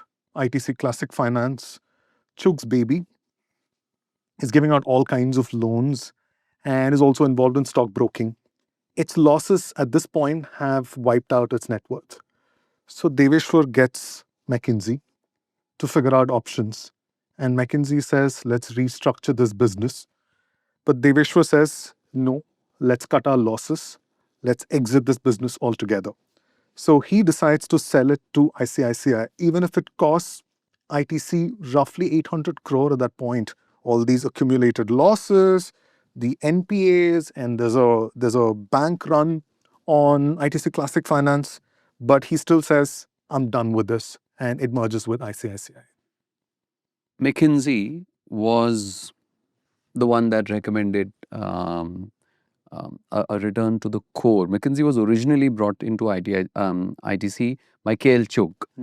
And McKinsey's recommendation to ITC was to reduce diversification and focus on the core. So, in many ways, McKinsey's advice to ITC was similar to BAT's advice to ITC. You're doing way too many things, reduce it and focus on the core. Instead, at this point, YC Deveshwar found another source of advice which would turn out to ITC's advantage, which was Professor Krishna Palepu at the Harvard School of Business. And Professor Palepu, had conducted extensive research, my bad, across business groups that proved, especially in Asia, etc., where it said diversified business groups can actually outperform in emerging markets. So, Professor Krishna Palepu provided the intellectual counterweight to, in some senses, McKinsey and prior to that, BAT, which gave Deveshwar the confidence to continue down the path of being a diversified conglomerate rather than sell off everything and concentrate back on the core. In October 96, the Enforcement Directorate arrests Chugh, Sapru, and several other executives. The allegation is that ITC Global, the Singapore agri trading subsidiary, has violated the provisions of the foreign exchange law and under-invoiced exports of rice, cashew, and coffee, kept the excess foreign exchange abroad, and brought it back disguised as profits on other loss-making exports. Oh. Remember that other case that I was telling you about the one that involved the Chitalias, which ITC got tripped up in? Well, that flipped the complete other way because US courts subsequently found the Chitalias guilty of evidence tampering and said that they had acted in bad faith and meddled with factual evidence. And the US courts actually awarded ITC $12.19 million against them. So that would be a complete 180-degree turn on that case. So that's the silver lining in this mess.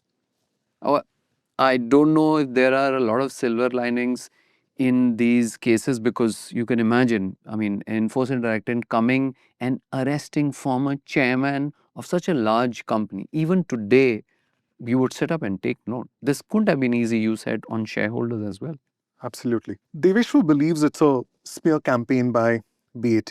There's a quote by him later. BAT created an atmosphere whereby everybody was made to believe that this was a company of crooks. And the only salvation for this company is their taking over. And the pity is, most people in India, including the press, bought that line. So he goes on to appeal to the authorities and journalists, and he tells them, we've done nothing wrong. If you want, you can look at any bank account that ITC has around the world. And he goes on to say later, much later, that this is the turning point in this whole case. Wow. That's not the only thing. If you went to Deveshwar's room, you would probably see it as clean.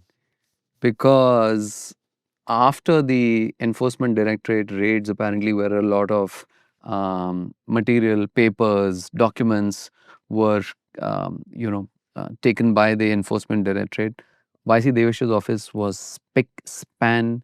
There were no notes lying around. There were no paper lying around. Instead, his room was just filled with ITC products. Fascinating.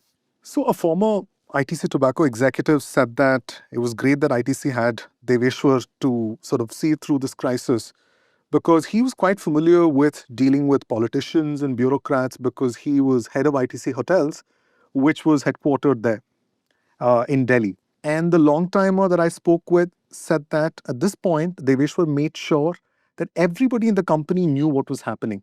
So he would call in like teams of people and explain to them what was happening. So the transparency at that point was very, very high.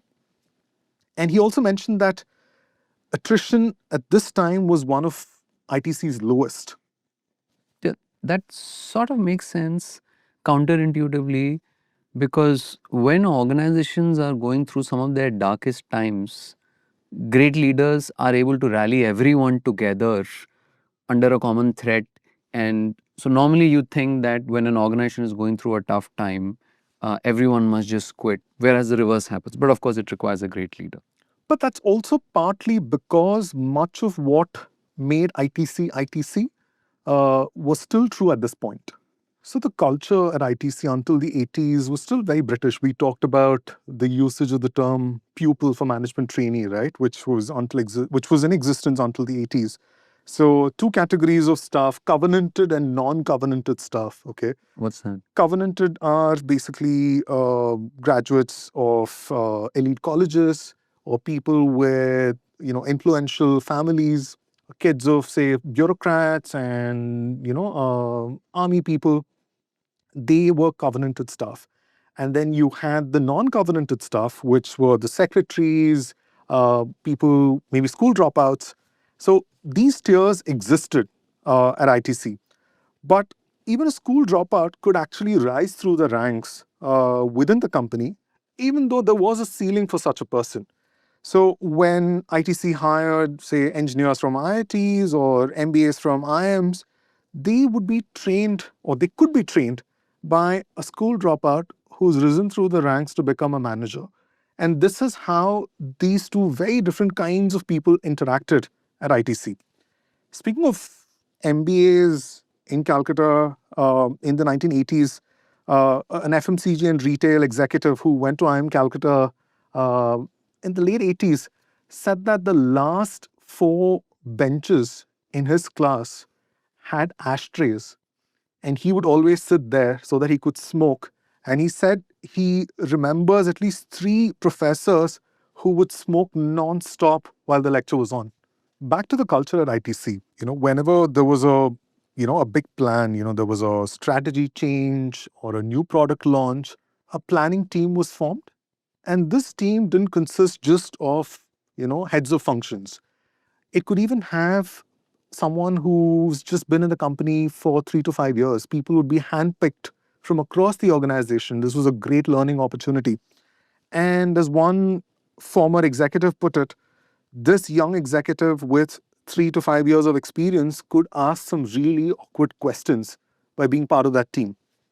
Sanjeev Puri, who's currently the chairman and CEO, another IITian like Deveshwar, he joined ITC in the mid 80s from IIT Kanpur. He shared a very interesting anecdote with me when I met him. Oh, where do you meet him? I met him, not surprisingly. Not in Calcutta? No, not in Calcutta. In Bombay at ITC Maratha, which is one of their hotels in the city. And I had a second conversation with him, which was virtual. So he shared something very interesting. So in the early 90s, he and a colleague are sent to the Asian Institute of Management in the Philippines. And they sent there because that particular school had Japanese professors at that point, and Japanese manufacturing was the epitome of manufacturing, and ITC wanted to learn from them. So they go there and they come back and try to figure out how to fix certain problems which ITC has in its factories, right? Um, Efficiency is low, quality is dropping. So Sanjeev Puri and his colleague come up with an inter-machine competition. Okay, so they go to the shop floor and tell. This is the pre-AI era, so it's not what I'm thinking.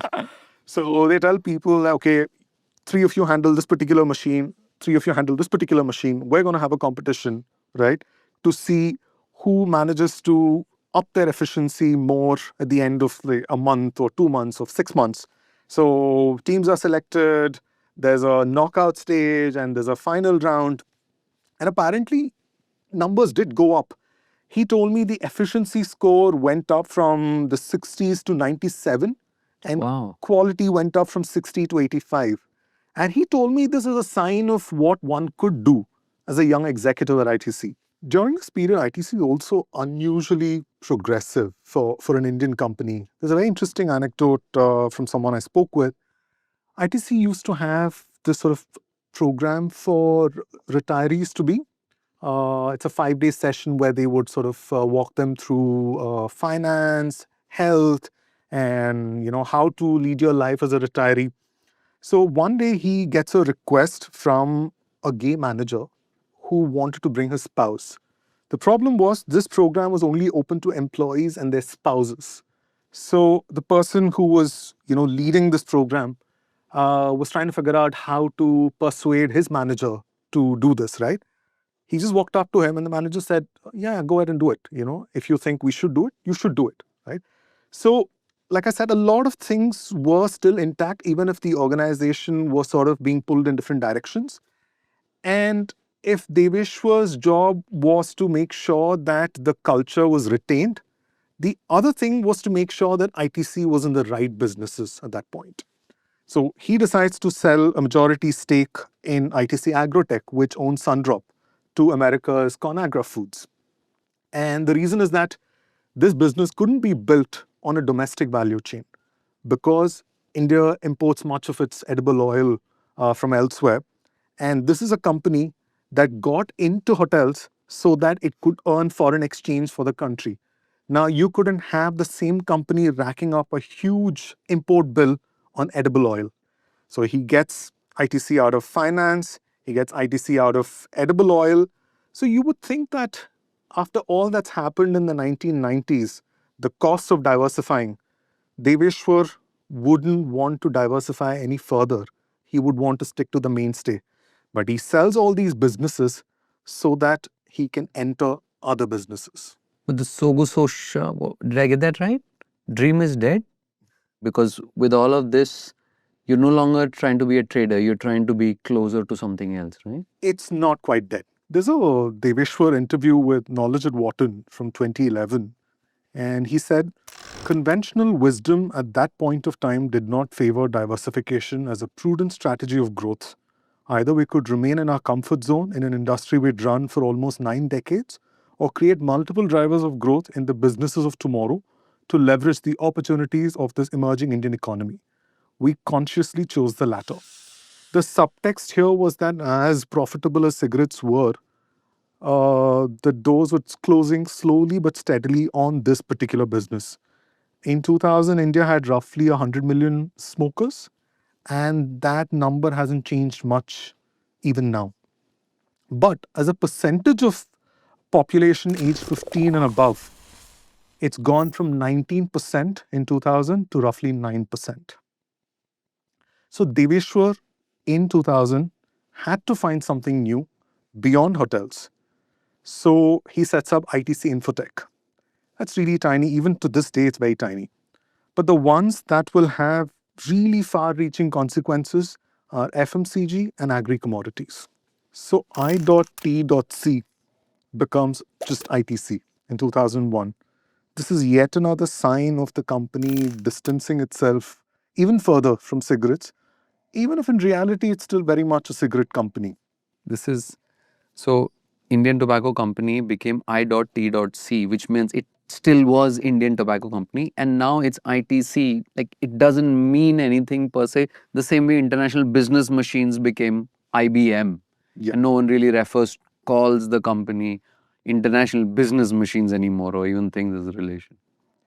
And in a very clear sign of how closely ITC wants to align its interests with India's own.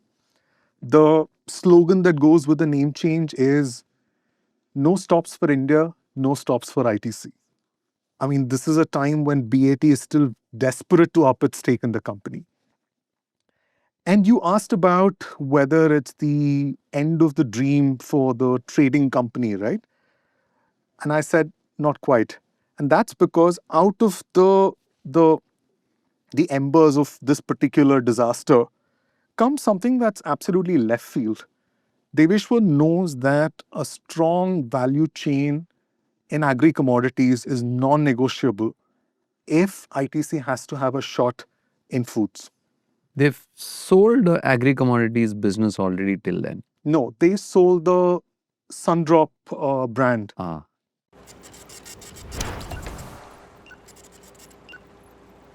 By the turn of the century, ITC has been working with tobacco farmers for 90 years. There's a very interesting bit from the book Challenge and Change. It talks about all these British executives working for the Imperial Tobacco Company, learning Telugu to deal with the farmers because they set it up in Guntur, right? And that's how closely they were involved with farmers in the production process. But when it comes to crops like soy and wheat, which they'd gotten into as a trading house, ITC had no real leg up, right? Tobacco, it had a serious edge. But with these crops, they had no engagement with farmers, and they had to fix that. And until this point, the only way ITC could buy these crops was through mandis. It's very interesting how mandis work and how little changed for decades. Mandis are these regulated wholesale markets where a farmer has to sell his produce, and they're governed by something called the Agricultural Produce Marketing Act, APMC Act. So you have these mandis in every large city and district. You typically see many of them when you're driving across city, because as you are about to enter a city, many of these mandis are on the outskirts, right? Because Absolutely. they need a certain amount, and you can see all the farmers there with their tractors, produce laid out, and there's a rush. You can recognize a mandi when you see it. Yeah, and after the harvest, a farmer typically has to load his produce onto a tractor and drive 30, 50, 100, even 200 kilometers to go to the nearest mandi. And there the farmer has to deal with licensed commission agents. They're called arhatiyas. And these are the guys who sort of determine how much the farmer is going to walk home with. So there is an auction, and the farmer's produce is lying right there. And at the end of the auction, you discover the price that you're going to get right then. Until then, you have no idea, and you get your price. And the problem here is that the produce is handled very poorly. There's a lot of spillage. You have no say in how much you're going to be paid. The agents decide what you're going to get paid. And it's a very sort of It sounds cartelish cliquish. Yes. system. Only the agents can bid. Yes. And you can't avoid them. And they don't pay the farmer immediately. They may pay them 20% right then and the rest later. So the farmer always ends up losing.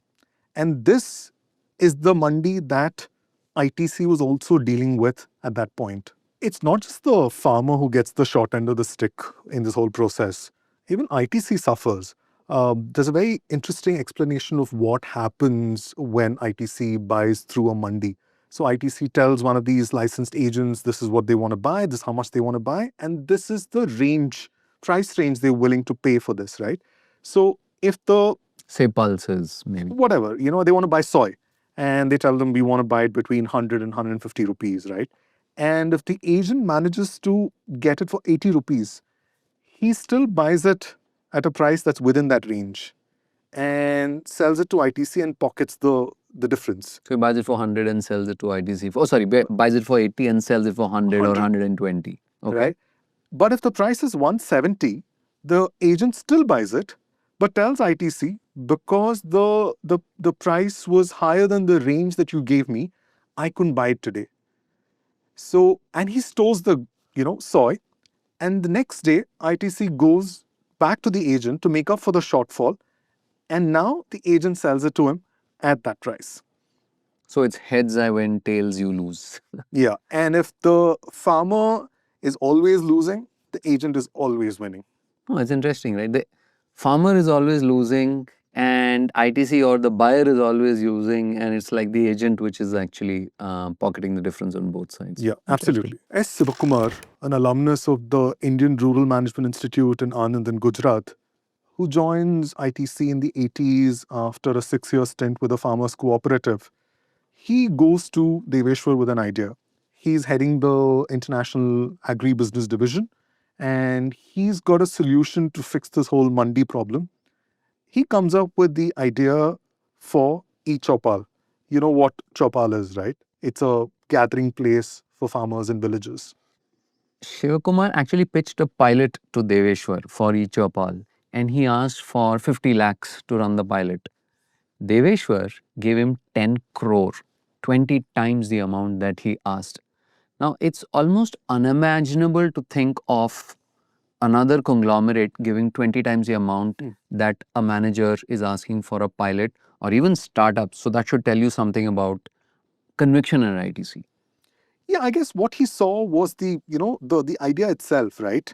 The plan that Sivakumar had was this: they would find an enterprising farmer, in every sort of one for 8 to 10 villages, right? So covering about 600 farmers, and they would train this farmer, invariably illiterate, in using a computer. They would give him a computer, give him a dial-up connection, right?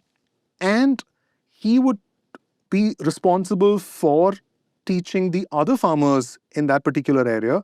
The farmers could come to his place, which is an internet kiosk of sorts, and they could get information on weather, what prices they're going to get at the mandi before they even go to the mandi. In the existing system, the farmers have no idea what they're going to get for their crops until they witness the auction. And at the end of the auction, they know what they're getting. But here, you get a sense of what kind of range a particular crop is trading at before they even go to the mandi. And you get all of this. In addition to this, ITC also tells them what price they are willing to buy that particular crop at. So you have the ITC price and you have the mandi price. And this person, who's called a Sanchalak, is made to swear an oath of allegiance to their village, and so that the villagers can trust this person and the service that they provide, and they make a 0.5% commission on the business that passes through them. So it's really interesting that ITC does not treat this merely as a technology infrastructure problem that we need to take internet to these villages so that they can buy and sell from it, but as a trust infrastructure problem. It's a very clever move because social allegiances in India are very strong, and when someone says, I make a pledge to my village, you can sort of assume that there's a certain amount of social trust and capital riding on it. And that's also needed because you're dealing with a big bad company, right? In the eyes of these farmers. So why should they trust them? So this is a very, very public effort to convince them that they're not like the agents that they encounter at the mandi. So for the first time ever, the farmer has the option of selling to someone other than the commission agent at the mandi because he sees the ITC price and the mandi price. And ITC gets to do away with the middleman. The middleman or the agent themselves is not ignored by ITC. ITC manages to figure out how to co-opt them as well. They bring them into the system. They call them samyojaks or coordinators, and they offer them a 1% commission on cash and logistics. So they really didn't want to upset the apple cart at this point because they have to source a variety of crops from different states, and you have to make sure that you don't annoy anyone in the process. ITC, sets up a pilot project in Madhya Pradesh with soybean farmers. Soon it spreads to other states, and they start sourcing wheat, pulses, coffee. And there's a very interesting data point about how much they were able to save as a result of each opal.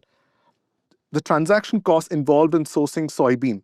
So before each opal, when they were sourcing through mandis, they were spending something like 800 rupees per metric ton. This is the transaction cost over and above what they pay for the crop, the produce itself. After e-Choupal, that halved to 400 rupees. And that's the kind of savings that ITC was able to have as a result of this initiative. And by 2007, e-Choupal was in 8 states, and roughly 4 million farmers were operating through this initiative. They were selling stuff through e-Choupal in about 40,000 villages, covering a range of crops. E-Choupal actually became part of the global B school canon. It became a Harvard case study in 2004 and it was a centerpiece of C.K. Prahlad's famous book, Fortune at the Bottom of the Pyramid. But e-Choupal predictably ran into a wall when a lot of states made it impossible for ITC to bypass the mandis for procurement. I can imagine why that's happening because when you create efficiency in the system and when you reduce wastage and you take away money that wasn't going to farmers or to buyers, it's coming away or out of somebody's pocket. So the system is going to fight back and not make it easy. So ITC didn't have it easy in the 2010s, but it sort of found a way around these problems and continued to grow the business. In FY26, the agribusiness vertical of ITC's revenue was something like 20,000 crore. And that's not far behind FMCG sales. And e-Choupal made that possible. And e-Choupal gave ITC the kind of edge in FMCG that no entrant could have.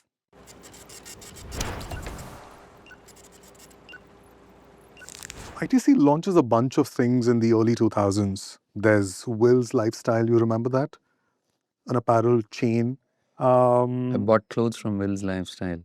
In their early years, they actually had very sharp clothes. Or maybe I was just not as discerning. Whichever. But I remember their showrooms were very fancy. Their clothes were fairly well styled. But Yeah, and Sanjeev Puri told me that the hotel staff and their hospitality management institute, they actually trained the staff at these retail stores. But fashion is not something that was connected to ITC in any way. They didn't have the back end.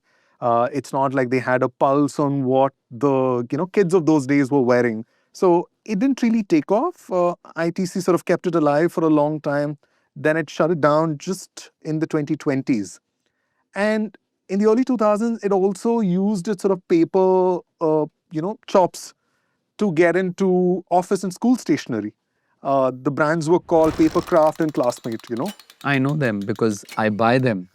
I bought many of their notebooks over the years for my son. But this is not what they originally wanted to do. They actually sold greeting cards. Okay. And this was a really ill-timed move, right? Just as they started selling greeting cards, phones were becoming popular. So they decided to pivot and get into stationery. Have you bought greeting cards? Yeah, I remember buying in Hallmark greeting yes, cards? yeah. There were even stores for greeting cards. That's- And then they started selling agarbattis under the brand Mangaldeep, which is a sizable business today.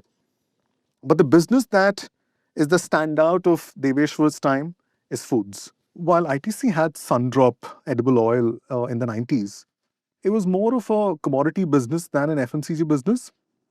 So in 2001, they launched Kitchens of India, a line of ready-to-eat foods. And one of their first products is Dal Bukhara. So the idea was if Dal Bukhara is what ITC Maurya is known for, why not make it available for people who can't go there? But the whole thing is a bit ahead of its time and it doesn't take off the way ITC wants it to. But what ITC does have at this point is crazy distribution. Right? What a former tobacco executive from ITC told me was that, only 2 out of 10 kiranas actually was small enough to stock cigarettes, right? What does that mean? Panwalas, they would stock a Oh. bunch of other things also, maybe, like tiny Parle-G packs and, toothpaste and whatnot. But the other 8 kiranas were dominated by HUL. 65% of the shelf space was with HUL. So ITC had to come up with something that those 8 kiranas could also stock. Oh. If you think ITC wasn't a Kirana dominant score, I mean, by now it isn't. Interesting factoid. ITC was once the largest marketer of condoms in India. I didn't see that coming. Because the Indian government in the 1970s wanted to make sure population control was a big focus area and condoms were part of that, and Nirod was part of the state made distributed condoms. And what is the biggest source of distribution? It's ITC. So ITC was under the license Raj, a cigarette manufacturer, was the largest distributor of condoms in India. Very interesting. Atta, the product that put ITC on the FMCG map, was an interesting choice. Like we discussed, it's something that people at that point bought unbranded or from a flour mill. And there were large brands. HUL had a brand called Annapurna, and there was Pillsbury. But people were content just sticking to what they knew, which was their flour mill. And the other point is, HUL was not so interested in this business because, as a multinational company and as a company that was known for personal care, it was interested in fat margins. So, a supermarket executive told me when you look at gross margins in personal care, it's 60 to 70%. In packaged foods, it's 30 to 40%. And staples like pulses, rice, and even atta, it's only 10 to 20%. It's not quite lucrative for a company like HUL. But this is a category that ITC was looking to build an entire supply chain in. And the natural thing to do for a company like ITC, which doesn't have much experience with FMCG at this point, is to get a whole bunch of executives from HUL and PNG, but they don't do that. And the reason Sanjeev Puri told me was that if you had got people from these companies based on their experience with what was happening to Annapurna and Pillsbury, they would say, we don't think you can build a business out of Atta. So they relied on old ITC folks. All the heads have come from within ITC. There's Ravi Naware, VL Rajesh, and Hemant Malik, who's the current head. They all came from tobacco. And there was Chittaranjan Dar, who came from paperboards. So the leadership entirely came from within ITC. The counterintuitive strategy extends far beyond people. Aashirvaad Atta, interestingly, is the coming together of all the three businesses of ITC at this point: tobacco, agri trading, and hotels. And Sanjeev Puri told me something very interesting. He said the importance of a strong agri backend in a country like India to have a successful FMCG business in foods is not sufficiently understood. And he's right. Before ITC launches Aashirvaad, it buys 18 grades of wheat from around the country, and then it blends them using its tobacco blending skills. And it asks its chefs in different hotels around the country what the regional preferences are. Because it knows what it sells in the West, it cannot sell in the East. What it sells in the North, it can't sell in the South. Everyone has a different requirement for atta. It's just like tea. If you ask any tea maker, they would tell you that, the West prefers granules, the South prefers dust. This is something like that. And Deveshwar later said, we created mass customization in a commodity. We simply identified our core competence and then encouraged people to piece it together. That's actually a very, very fascinating. I was not personally aware that Aashirvaad that you get in South India is different from the Aashirvaad that you get in, let's say, North India or West India. But come to think of it, if only ITC could possibly do something like this because they set up all the groundwork in order to do that. I can easily imagine another FMCG company for whom this is just another product line, they would absolutely cringe at the level of complexity involved here. They would just say, no, standardize it, because the running arc for all FMCG companies is standardize everything so that the same thing can be distributed and sold across the country. Only ITC could have gone in the manner that it did. The kind of research that ITC did before it could figure out what people wanted was extensive. It actually stationed its people at flour mills where people, the chakki, right, where people used to go get their atta. And these people would hand out free samples of Aashirvaad atta. And then when the customer came back, the following month, they would ask them how it was, what needs to be improved on. And this helped them in designing the kind of product that particular region wanted. I'm reminded of the free cigarette samples handed out many decades ago to get people accustomed to cigarettes. It's just a thought that came into my mind, but it's No, interesting. absolutely. Same I think the company. philosophy is the same, right? And Aashirvaad Atta is actually one of the greatest successes, not just in ITC, but in FMCG in the 21st century. ITC took a product that people, at least in the West and the North, were very, very particular about, right? And it customized it to a great extent and then convinced them, why do you want to go buy it from a chucky? You can just buy it off the shelf at the nearest kirana. And the other thing is, ITC was asking wives to trust a company that they wanted their husbands, who were possibly smokers, to distance themselves from. And that too for a product that was a kitchen essential. Within 4 years of launching, Aashirvaad Atta is the clear market leader. And HUL, interestingly, ends up selling Annapurna to another company. In 2026, Aashirvaad Atta has a market share of 45% in the branded category. It's what FMCG executives call a basket breaker. You familiar with that term? Yeah, I think it means if you're assembling a basket, I mean, at a store or online to purchase, and if a particular item is not there, you're not just going to buy it. So a Absolutely. basket breaker means if it's not there, I'm not buying it. That's the allure of that basket. You breaker. abandon the entire basket, That's right? right. So Amul Butter, Brook Bonti, Surf Excel, and Aashirvaad Atta is in that category. In addition to Atta, ITC chose several other large categories: biscuits, snacks, and instant noodles. Biscuits at that point were a near duopoly, Britannia and Parle. Snacks were top heavy too. You had PepsiCo with Lay's and Haldiram's. And instant noodles were an almost monopoly with Maggi, owned by Nestle. But ITC still went ahead and launched Sunfeast in biscuits, Bingo in snacks, and Yippee in noodles. What ITC did with Yippee might seem like a gimmick, but I see the value in what they did as someone who used to have a lot of instant noodles. They made their noodles round instead of square. Remember, I mean, any Maggie pack, you have to break it, right? Before you put in the vessel, round vessel. So they said, why do you want to do that? You can just put the whole thing inside so that you get these long noodles. And they said, Which is how noodles are meant to be. yes, yes. I guess you don't eat a lot of instant noodles now. Do you? No, but whether instant noodles or not, I don't. I mean, the answer is yeah. But noodles, Maggie was in some sense for us the gateway drug to noodles that we never thought that what we're doing is wrong, that you're breaking it into 4 pieces and putting it. And that's only later that you realize that, wait a minute, noodles is meant to be unbroken. Yes, Right? yeah.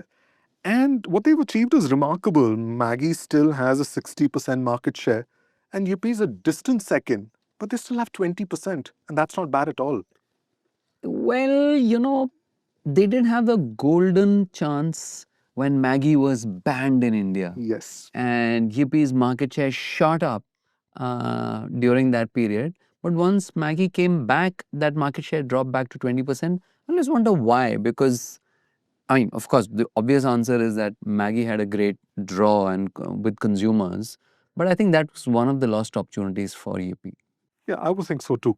People don't realize what a big deal it was for ITC to be edgy in its advertising, especially for Bingo. By 2004, they could not advertise directly or indirectly in the tobacco category, right? So here's a company that's credited with the Made for Each Other campaign from the 60s, but I guess it lost its advertising edge by this point, which is why the Har Problem Ka Mad Solution campaign for Bingo Mad Angles is still one of the memorable campaigns from that period. I actually went up, and looked up those campaigns on YouTube while researching this episode. They still hold up. I think they've aged pretty well. As a mainstream FMCG company, it had no option but to punch up on this front. And ITC did not have a problem being a distant number 2 or number 3 in any of these categories, because each of these categories was fairly large And each of these brands, Sunfeast, Yippee, and Bingo, could bring in sizable revenue to the FMCG arm. You'd be amazed to know how many other brands that ITC has.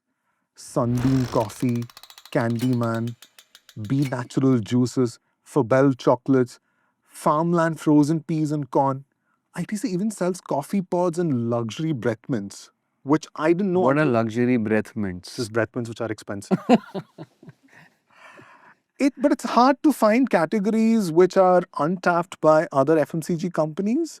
Atta is one such category. Biscuits, snacks, and noodles were all very mature markets and had very strong incumbents. But ITC also chose these categories because it wanted to control more of the shelf space in those kiranas. Uh, the idea is to make yourself indispensable to the kirana shopkeeper, right? Even if some of these categories, ITC only had about 10 to 20% market share. The problem with ITC, according to a former supermarket chain CEO, is that there is brand fragmentation. He says every marketer's dream is to launch a new brand because they think the mother brand can't carry an extension. He wonders why chocolates weren't launched under Sunfeast. Even Yippee, it's a sub-brand of Sunfeast, but people just remember it as Yippee. And here's a very interesting quote from him. A new brand weighs down the P&L because you have to spend to familiarize people with it. And the cost per second is the same for every brand. But ITC has fixed that to some extent. If you look at Aashirvaad, you have spices, pulses, ghee, and instant mixes. Aashirvaad is now a 9,000 crore brand, and that's more than a third of ITC's FMCG revenue. ITC is to foods what HUL is to home and personal care. Speaking of HUL, there's a very interesting story I came across. Their Lifebuoy and Lux soaps were being sold at a loss in the Gwalior wholesale market in 2000. Can you guess why? I don't know, they made too much of it. No. So this is from Sudhir Sitapathi's book, The CEO Factory. So he was with HUL then. I'm just reading from the book. This was an annual budget phenomenon where wholesalers would buy Lifebuoy and Lux on credit from the HUL distributor, cut the price and sell it quickly at a loss. They would use the cash they got to stock up on ITC cigarettes in anticipation of the tax increase, which was almost guaranteed in every budget. The old priced cigarette stock could then be sold at a premium, which more than compensated for the loss they had made on soap. Wow, what a complex set of activities, all because driven by annual cigarette price increases influencing soap purchases. Yep. ITC ended up going head to head with HUL in soaps and body washes, and honestly, that's the one category where ITC has really struggled. It has a bunch of brands. There is Vivel, Savlon, and even Nemailin floor cleaners. But Fiamma is its most popular brand. And even after 20 years, it's only at about 800 crore in annual sales. I remember Fiamma when it used to be called Fiamma de Wills. Yes, It was yes. such a pretentious name. It reminded me of Cruella de Vil from 101 Dalmatians. But you're right that even after all this time, what, 20 years, Fiamma is 800 crores? But there is a brand which is actually larger than that, which is Savlon, which Yep. is 1,000 crores. The difference is Savlon wasn't built organically. ITC acquired Savlon from Johnson & Johnson in 2015, and then COVID came along and supercharged that business. Absolutely. But the FMCG business, despite all these troubles, hit about 5,000 crore in revenue in 2012 and turned a profit for the first time in 2013. That's 13 years after they set up this business. By 2017, it was a 10,000 crore business. That's also the year Deveshwar steps down as CEO and Sanjeev Puri takes over. Deveshwar leaves a very different company to Sanjeev Puri from the one he inherited. It goes from a crisis-ridden cigarette maker to a legit conglomerate. During Deveshwar's tenure, ITC's market cap soared from 5,500 crore rupees to 3 lakh crore rupees. And in 2019, Deveshwar dies after a long battle with cancer, and Sanjeev Puri becomes both CEO and chairman. And Deveshwar turned out to be the longest serving chairman in ITC's history. A quick hello for those of you tuning in for the first time. This is episode 4 of Intermission, the Ken's long-form podcast on the companies that changed modern India. So far, we've covered Asian Paints, Bajaj Finance, and Bharti Airtel, three companies that reshaped their industries. These episodes are streaming right now on YouTube, Spotify, and Apple Podcasts. Do check them out if you haven't already, and we have a lot more coming.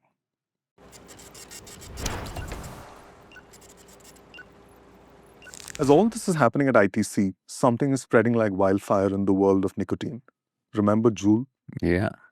Two Stanford grads set it up in 2015. It's a vaping device, looks like a pen drive.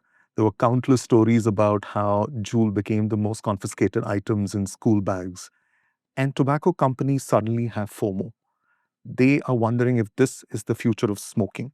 So in 2018, Altria, the company behind Marlboro, buys a 35% stake in Juul for roughly $13 billion. And that values Juul at $38 billion, almost a tech company valuation. But there's a lot of regulatory heat on Juul immediately after Altria's investment. It turns out vaping is a lot more addictive than people thought initially, and there's a lot of kids using it. By 2023, Altria had written down most of the value of its stake in Juul, and it sold whatever was left for roughly $250 million. It spent $13 billion and sold it for just $250 million. Vaping and Juul were quite popular in India too. I remember these Juul pods being sold at stores in Delhi, these 24/7 stores in Delhi. A lot of my friends were using Juul. But before ITC could even capitalize on this opportunity, India banned vaping in 2019. By the time Sanjeev Puri takes the wheel, ITC has shown everyone that it can scale the FMCG business. But profits are still meager, and a number of young brands, a lot of them funded by venture capitalists, are popping up, and they really catch on during COVID. There is Soulful, which is known for its millet cereals. There is ID, which is known for its idli batter, filter coffee, and parotas. So ITC does something that it's not done until now. It goes on an acquisition spree. It buys a spice brand from the East called Sunrise. It buys Mother Spush, which sells baby products. It buys Yoga Bar, which is into, again, breakfast cereals. And it buys an organic brand called 24 Mantra. And even a brand called Prosuma, which sells cold cuts and frozen momos. I actually read up about these acquisitions and a pattern sort of stands out. So, I mean, Sunrise, which was the largest acquisition, 2,150 crore, Yoga Bar, Mother Sparsh, Prasuma, all of these are in some senses foods adjacent brands.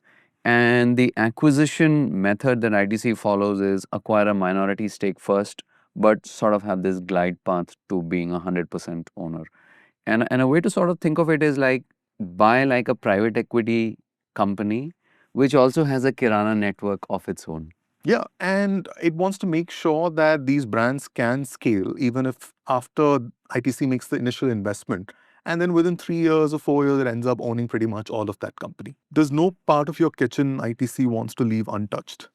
But if spending hundreds of crores on acquisitions is how Sanjeev Puri wants to scale this FMCG business further, he does something that's exactly the opposite in the hotels business. Until now, ITC has owned most of its hotels, but it's a very, very capital intensive business. From here on, he decides to run hotels instead of owning them. The hotels business accounts for about 20% of ITC's capital expenditure and contributes less than 5% of its revenue at this point. And it's long been a point of contention among analysts. Someone who spent years in the hotels division at ITC told me that hotels were treated as the children of a lesser god by those in the cigarette arm because hotels were using up all the cash being generated by ITC cigarettes, and they were not happy about that. But by 2025, Sanjeev Puri's strategy meant that ITC's portfolio had changed to 45% owned hotels and 55% managed. And this is not all that surprising considering Marriott, which is one of the world's largest hotel chains, only owns 1% of its hotels. Speaking of hotels and ITC's hotels, we all know that India is a country which loves its marriages and weddings and events. Did you know that almost 20% of ITC hotels' revenue today comes from weddings and events? No, I didn't. I just read this in an article in Skift. So, in many ways, it built hotels for diplomats, like say the Maurya. The Maurya was built for diplomats but it largely caters to barats today. Fascinating. ITC has also bought sizable stakes in Oberoi, the luxury hotel chain that walked away from the initial partnership with ITC and Sheraton in the 1970s, and also in the company that owns the Leela in Bombay. Starting in 2000, ITC slowly started acquiring a stake in the company behind Oberoi, and by 2010 it reached 14.98%, just below the 15% threshold that would trigger an open offer. So the market obviously thought this was a hostile takeover attempt and Oberoi had to do something. So they bring in Reliance as a white knight or protective shareholder. So in 2010, Reliance buys roughly 14% of Oberoi. And right now, Reliance owns almost 19% and ITC 16%. And ITC owns roughly about 8% in the company behind the Leela in Bombay. So what happens now that both Reliance's and ITC stakes have crossed 15%? Well, it's stalemate. The market obviously thought this was a takeover attempt by ITC and Oberoi had to do something. It was under a lot of pressure. So it goes to Reliance. And Reliance ends up being Oberoi's white knight or protective shareholder. In 2010, Reliance buys over 14% of Oberoi. And both Reliance and ITC have upped their stakes since then. And Reliance now owns almost 19%, and ITC roughly 16% of this. Wait, so they're at 16 and 19%. So they've crossed the threshold of 15%? Well, I think the norms around open offers have changed. Earlier, 15% triggered an open offer. Now that's been raised to 25%. So I don't think either of them is getting to 25%. And ITC also owns about 8% in the company behind the Leela in Bombay. Other than the growth in the FMCG business and the change in strategy for hotels, what's particularly interesting to me about Sanjeev Puri's tenure is that unlike Deveshwar, he had to deal with the rise of ESG investing or environmental, social, and governance investing. During COVID, everyone was talking about ESG. Larry Fink, the head of BlackRock, which is the world's largest asset manager, would send out this annual letter where he would write about how responsible companies and investors have to be. And ITC, just because it was a cigarette company, suffered a lot. Between Feb 2017 and Feb 2022, the Sensex actually doubled and ITC's shares fell 18%. And in fact, you look at any ESG metric, and ITC had the top rating among India's 15 largest companies, scoring very high in quality management and manufacturing and sourcing. But no ESG fund would ever invest in ITC. But Reliance, which had the third lowest ESG rating, was actually in two funds, and its largest business is oil. So Reliance's diversifications beyond oil in telecom and retail counted, while ITC's didn't, which to me seemed a bit ridiculous. Then as the sustainability wave collapsed with Trump 2.0, ITC's fortunes revived. And ITC calls itself a diversified conglomerate right now, but there are many who still believe it's just a cigarette company. And they're not entirely wrong. If you look at the numbers, cigarettes bring in about 45% of its 80,000 crore rupee top line, but it brings in about 80% of its 27,000 crore profits. Wow. So the underline there is that cigarettes must be incredibly profitable. You can't even imagine how profitable it is. Nothing even comes close to that.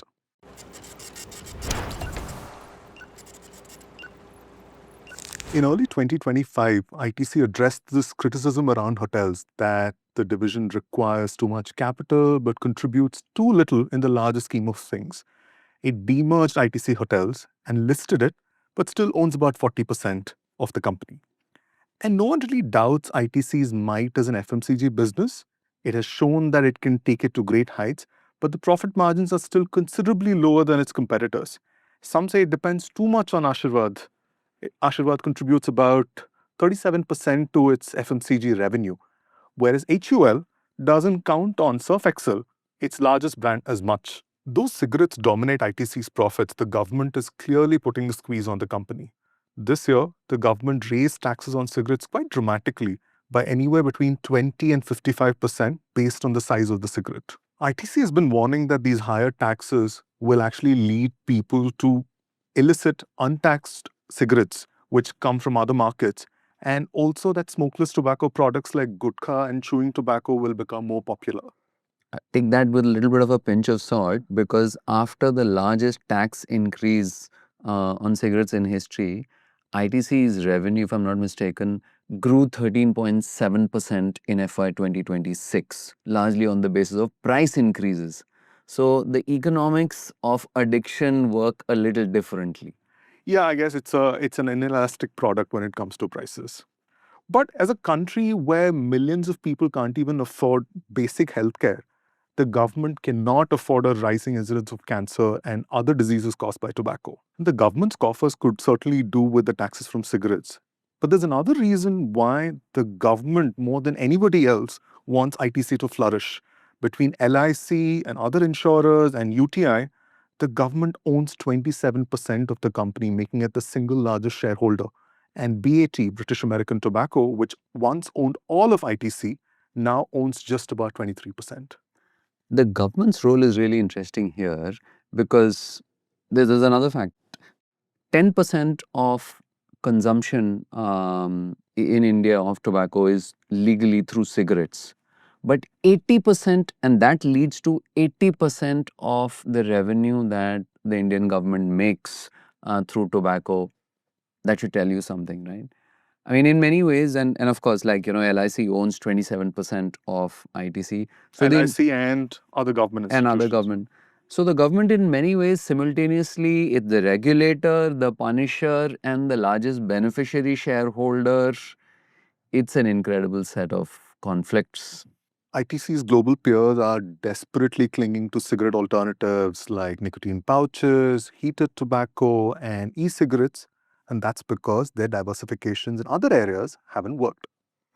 And the biggest entity that ITC has to thank for that is the Indian government.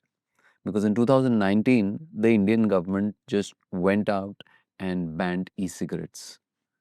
And PMI, Altria, BAT, etc. are desperate today for diversification, because their other diversification to areas like food failed. For ITC, the prohibition ended up becoming the strategy. Ajit Haksar and YC Deveshwar had to imagine a future beyond tobacco, even if cigarettes would dominate in their lifetimes, and they prepared ITC for that future. They battled BAT, the government, and even investors as they reinvented the company. And ITC has done all this without a founder or a founding family to make sure that they stayed on track. ITC has this invisible guiding force of sorts that's been with it all these years. You can call it the company's DNA, its culture, its ethos. What do you think, Rohan? What do I think? When we were recording this episode on ITC, which is now our fourth, I got reflective on Intermission itself. Even though we research a lot of corporate history, we're not a history podcast. Because when we are understanding corporate history, our lens is forensic. We're looking for clues from the past that help explain the present and sometimes even predict the future. And even though we spend a lot of time unearthing and analyzing numbers, Intermission is also not just a finance podcast. Because financial numbers for me are the results of actions by companies. We're more interested in understanding why those companies took some actions and didn't take others.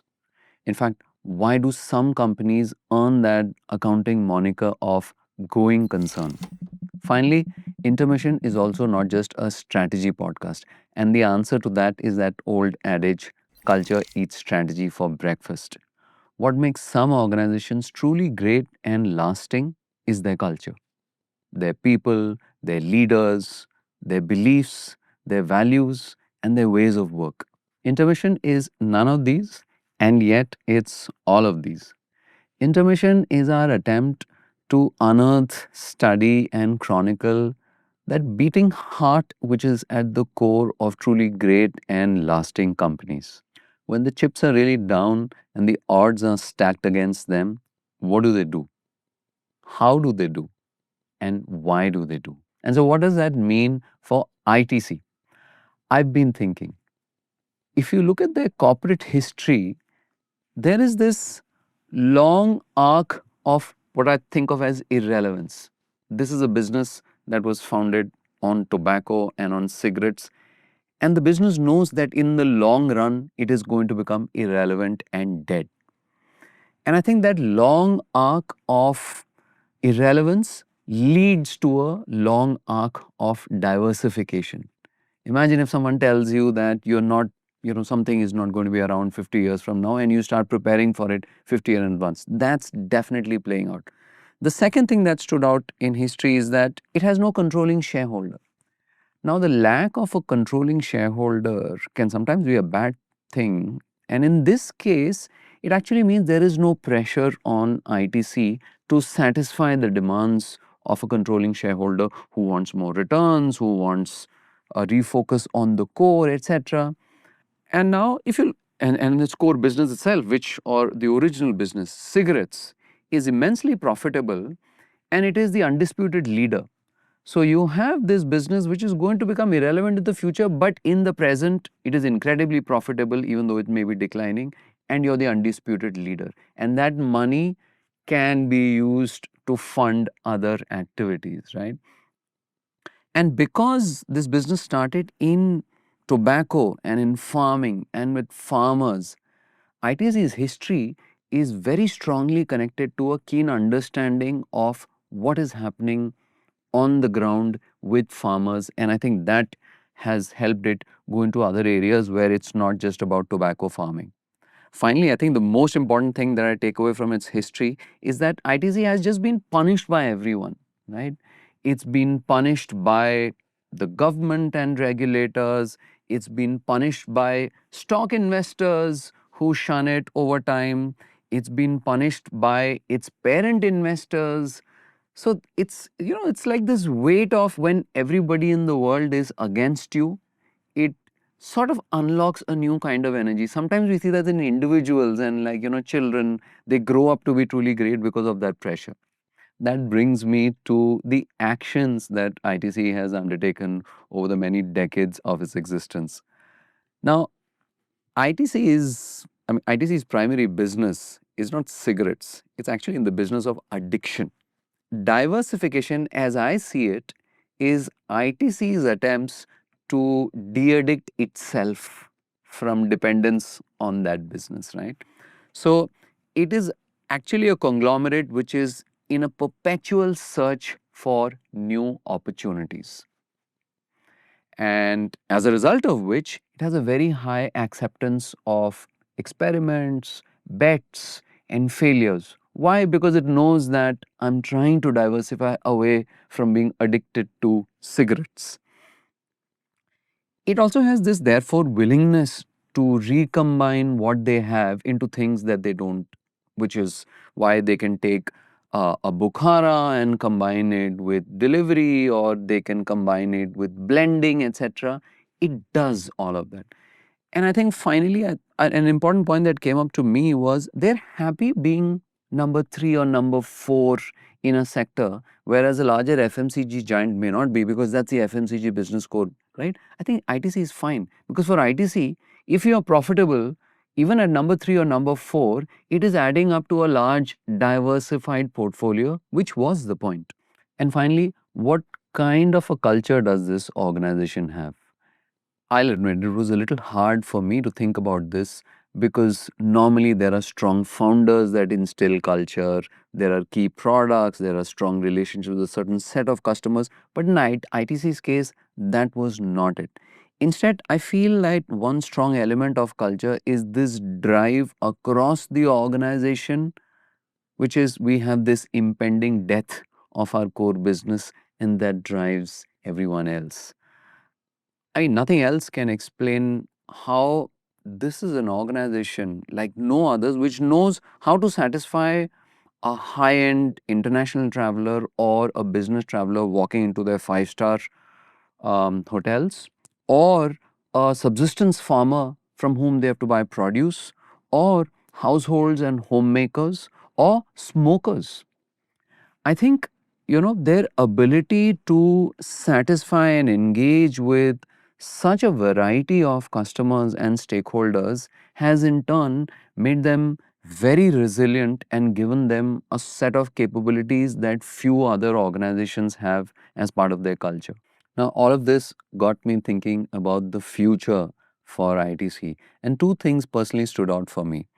One was the observation that, look, this is an organization that can focus on everything else and diversification because it can, in some senses, switch off and be on autopilot on its core business. Nobody's challenging it in terms of leadership, and it's still throwing out very healthy revenue and profits. What happens if that goes away? Or what happens if they're forced to pay attention and a new rival comes up? Now, imagine a future scenario where the Indian government decides to ban cigarettes and that business goes away, and that leaves ITC as a mere conglomerate or FMCG. Now, investors are not going to be happy with a standard by the book FMCG company being just number 3 or number 4. What will that do to its own culture? Will that ITC be as paranoid about future opportunities and possibilities as the current one? It's interesting that you mentioned a future without cigarettes because ITC will be cigarette first in profits even in Puri's tenure. But it's somewhat fanciful to think of a reversal of fortune for anything to do with tobacco. Rowan, you and I think of ITC as a cigarette company that happens to sell packaged foods. But you ask a 20-year-old, and they will probably say that it's a food company that also sells cigarettes. And that perception will become reality within a generation.